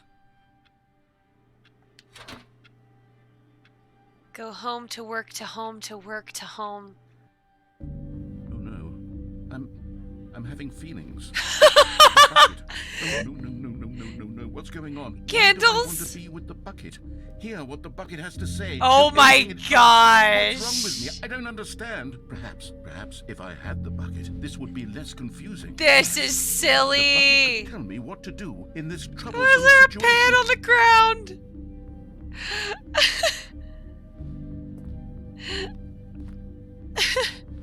Stanley, give me the bucket. Give it to me. Give me the bucket, Stanley. I need it. No. Give it to me now. Give it, or I'll... Go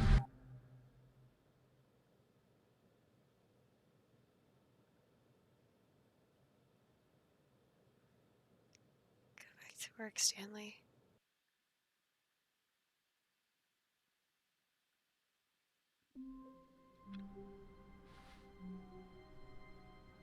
All of his co-workers were gone. What could it mean? Stanley decided to go to the meeting room. Perhaps he had simply missed a memo. Okay, I'm not gonna take the bucket. Okay. Well. Oh man.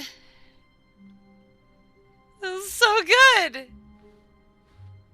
When Stanley came to a set of 2 open doors, he entered the door on his left.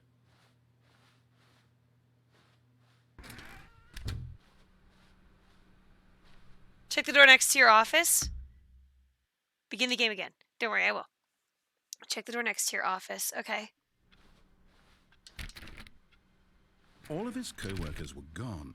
What could it mean? Did I Stanley miss it? decided I to go missed to a the chance? meeting room. Perhaps he had simply missed a memo. Ah, that's okay.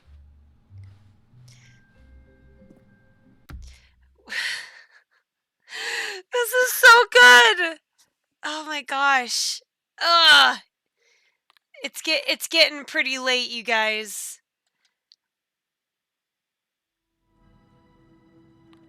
We are 100% playing this again, though. This is so... Oh my god, that's so good. Like, does more change? Like, is it worth looking at it again? Like, I almost feel like it is.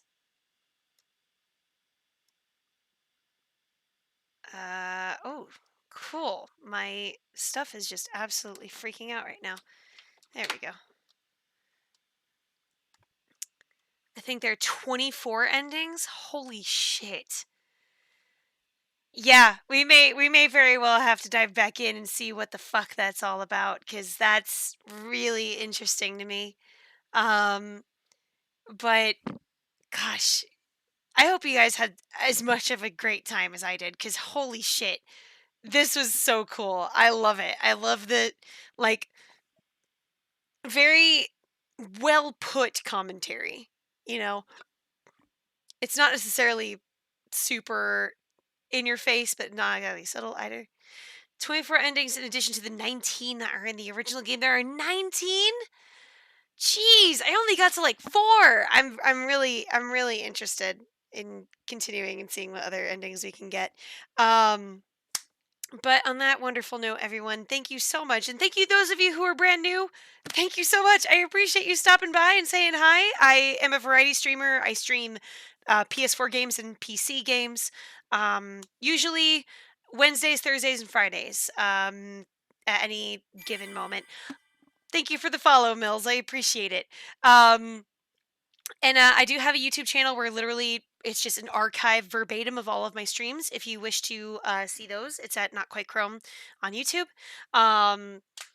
But yeah, the other game we're streaming right now is Yakuza Like a Dragon, as well as a blind playthrough of Fallout New Vegas, because I have never played Fallout New Vegas, and I'm very, very, very happy to be playing it. So yeah, if that piques your interest, I also really love games with a story and great music, and games like this, which are phenomenal.